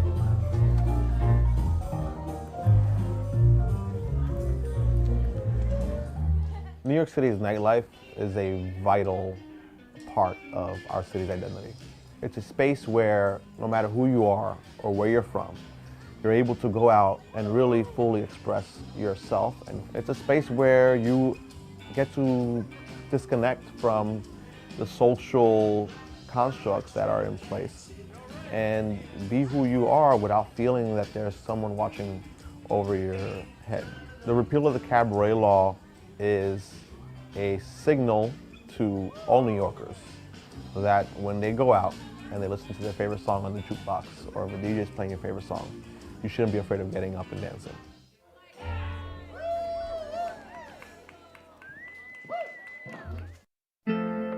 There are many ways to be civically engaged. It doesn't stop at voting and protesting, although those things are very important and everyone should do them. Positively contributing to change in your own neighborhood that is being led by a member of your own community is an important step towards building civic strength.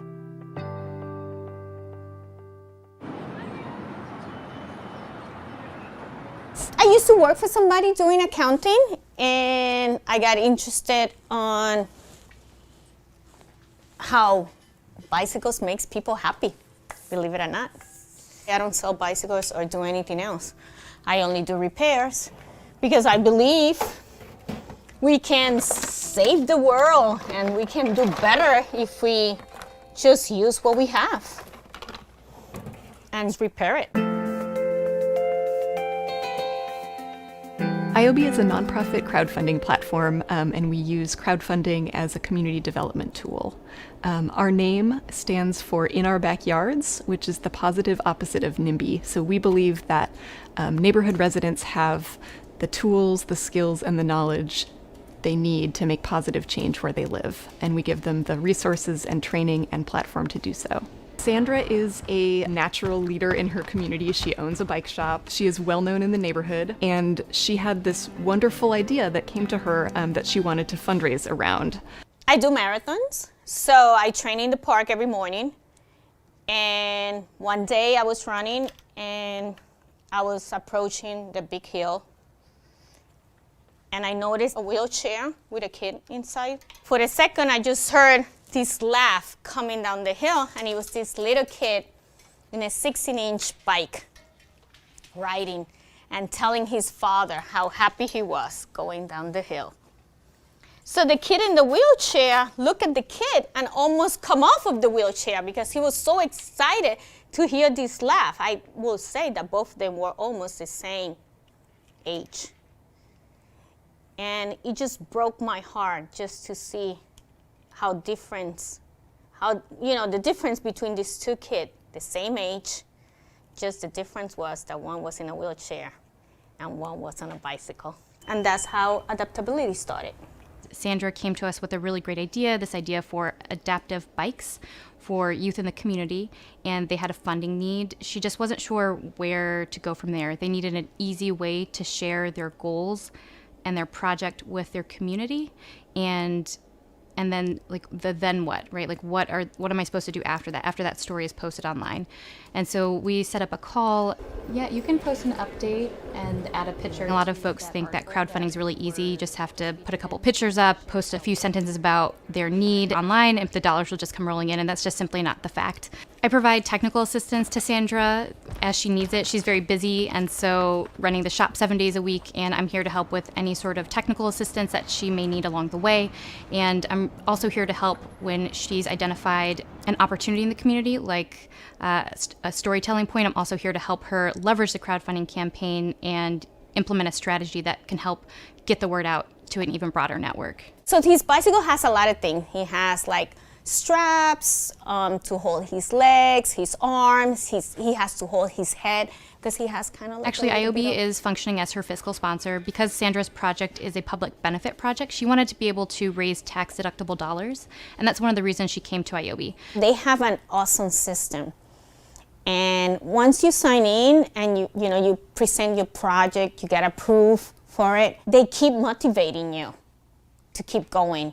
The next thing that you need to do.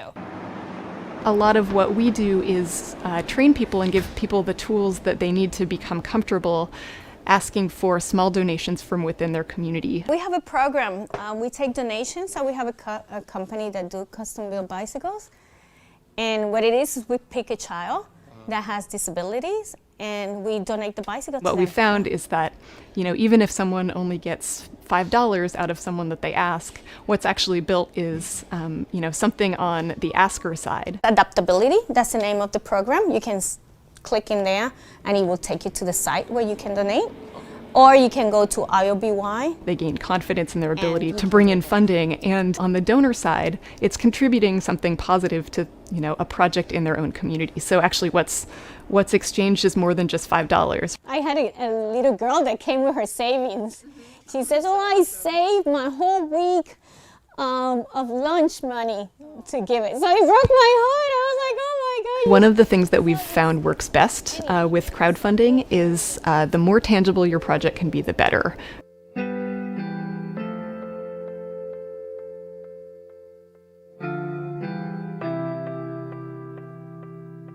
Tell me when Diego's going to get his bike. We're hoping for next week the bicycle will be here. Cool. Once we put it together, we're going to contact his family and we're going to have everybody here to give him the bicycle. We are going to do a new update on the site. Sandra's doing a really, really great job with their fundraising. They're leveraging the community relationships that they've been building to drive a lot of traffic to the page, to get donors to get engaged with the online fundraising effort. They've just been doing a really fabulous job getting local media attention and sharing news and updates along the way. We advocate building relationships through storytelling during a crowdfunding campaign, not just asking folks for money over and over again. And so we could really see that Sandra is doing, all of the right things, following up with folks, sharing the news and updates, and really engaging people with the story of bringing this bike to the youth. Today is our special day and we are giving our first adaptability bike out. And we are just waiting for Diego.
So the project that I've been working on for the last year and a half is a photojournalism project about the lives of Chinese takeout and restaurant workers here in New York. I started talking to people in Brooklyn because I live here in Crown Heights. When I had just moved here, I realized how popular Chinese takeout was. I mean, of course, I always knew it was popular in America, but I had never lived in a place where there was a Chinese takeout on every block. So I was really fascinated about how it's so much a part of American culture, yet we don't often think about the people who work in the industry, or we might not even think of them as Americans, but they have come to America to kind of to change their lives, and to oftentimes they're looking to have their own American dream here.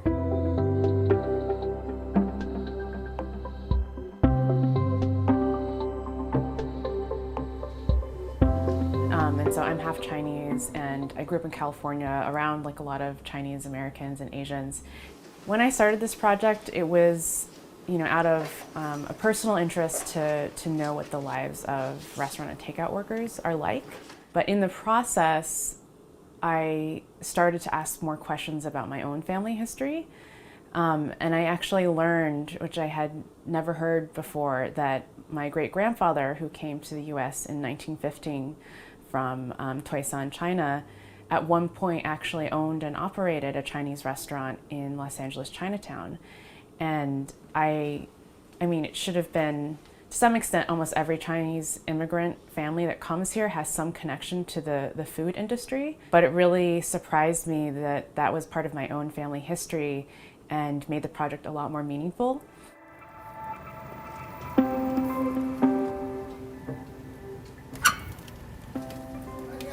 Hey, ni hao. As I said, when I started this project, I just started walking into Chinese takeouts in my neighborhood. And probably the most popular and visible takeout that I see almost every day if you walk down Franklin Avenue in Crown Heights is Happy Walk. 因为你不能来我的照片展览，我要给你你的照片。觉得怎么样？很好，很漂亮。那你觉得做饭给美国人中国餐怎么样？很好，很高兴。很高兴。那你决定来美国的时候，你为什么要来？生活。生活。对呀，那个时候我来的时候，中国一天才赚5块钱。我88年来的，中国才赚5、6块钱。对不对？来了美国可以多赚一点钱。It is a lot of hard work standing in a kitchen with a hot wok, with knives, you know, they're occupational hazards. So I wanted to better understand that experience. 对，一开始的打工呢，也是做十几个钟头，一天就是赚50、60块钱。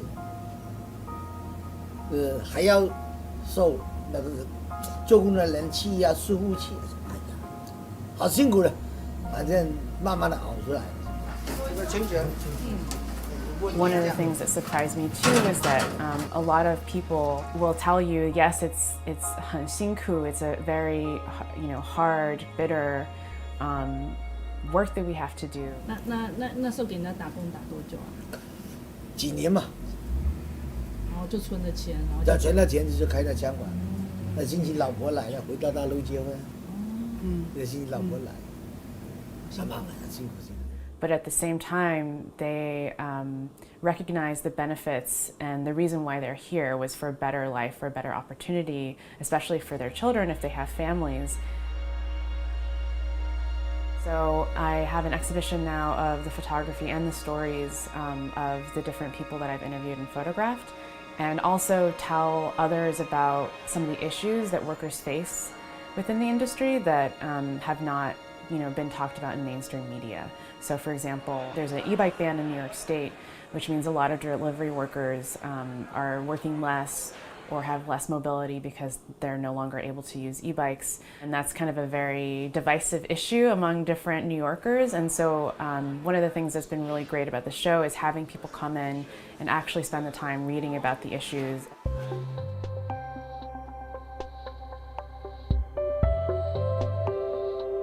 But now that I have gone through the process of creating the show with specific photographs and stories to go with them, I'd really love to see it travel. So I do hope to potentially pitch it to other galleries or institutions across the country. It'd be great to just widen the scope in terms of who we can reach with the show.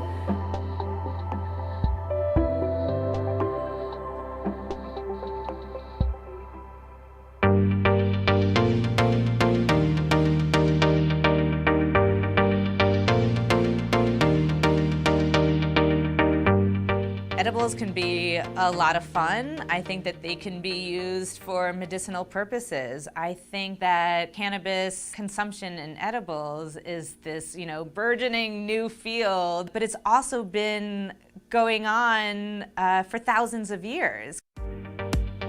I got started when I was in college. I paid for school out of pocket. I did have a job on the side as well, but in order to pay for tuition, I just ended up having a source for weed, so why not make pastries?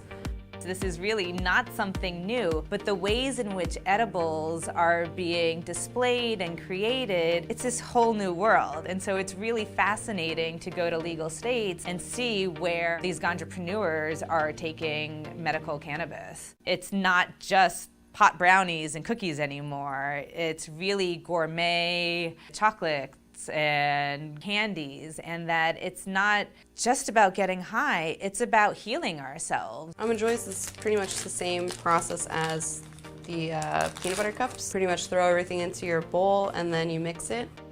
So if someone wants a custom order or anything that isn't off my basic menu, if you will, first question is it just for you or is it for other people? The approximate cost of an edible is really far-reaching. It could be anywhere from $10 to $60. I think it's a matter of quantity and then also quality too. How much are you willing to spend? That's the second question, because most people don't realize how expensive it is, especially when you increase the dosage. All the normal questions, just also confirming how many people want to get stoned and how stoned you want them to be.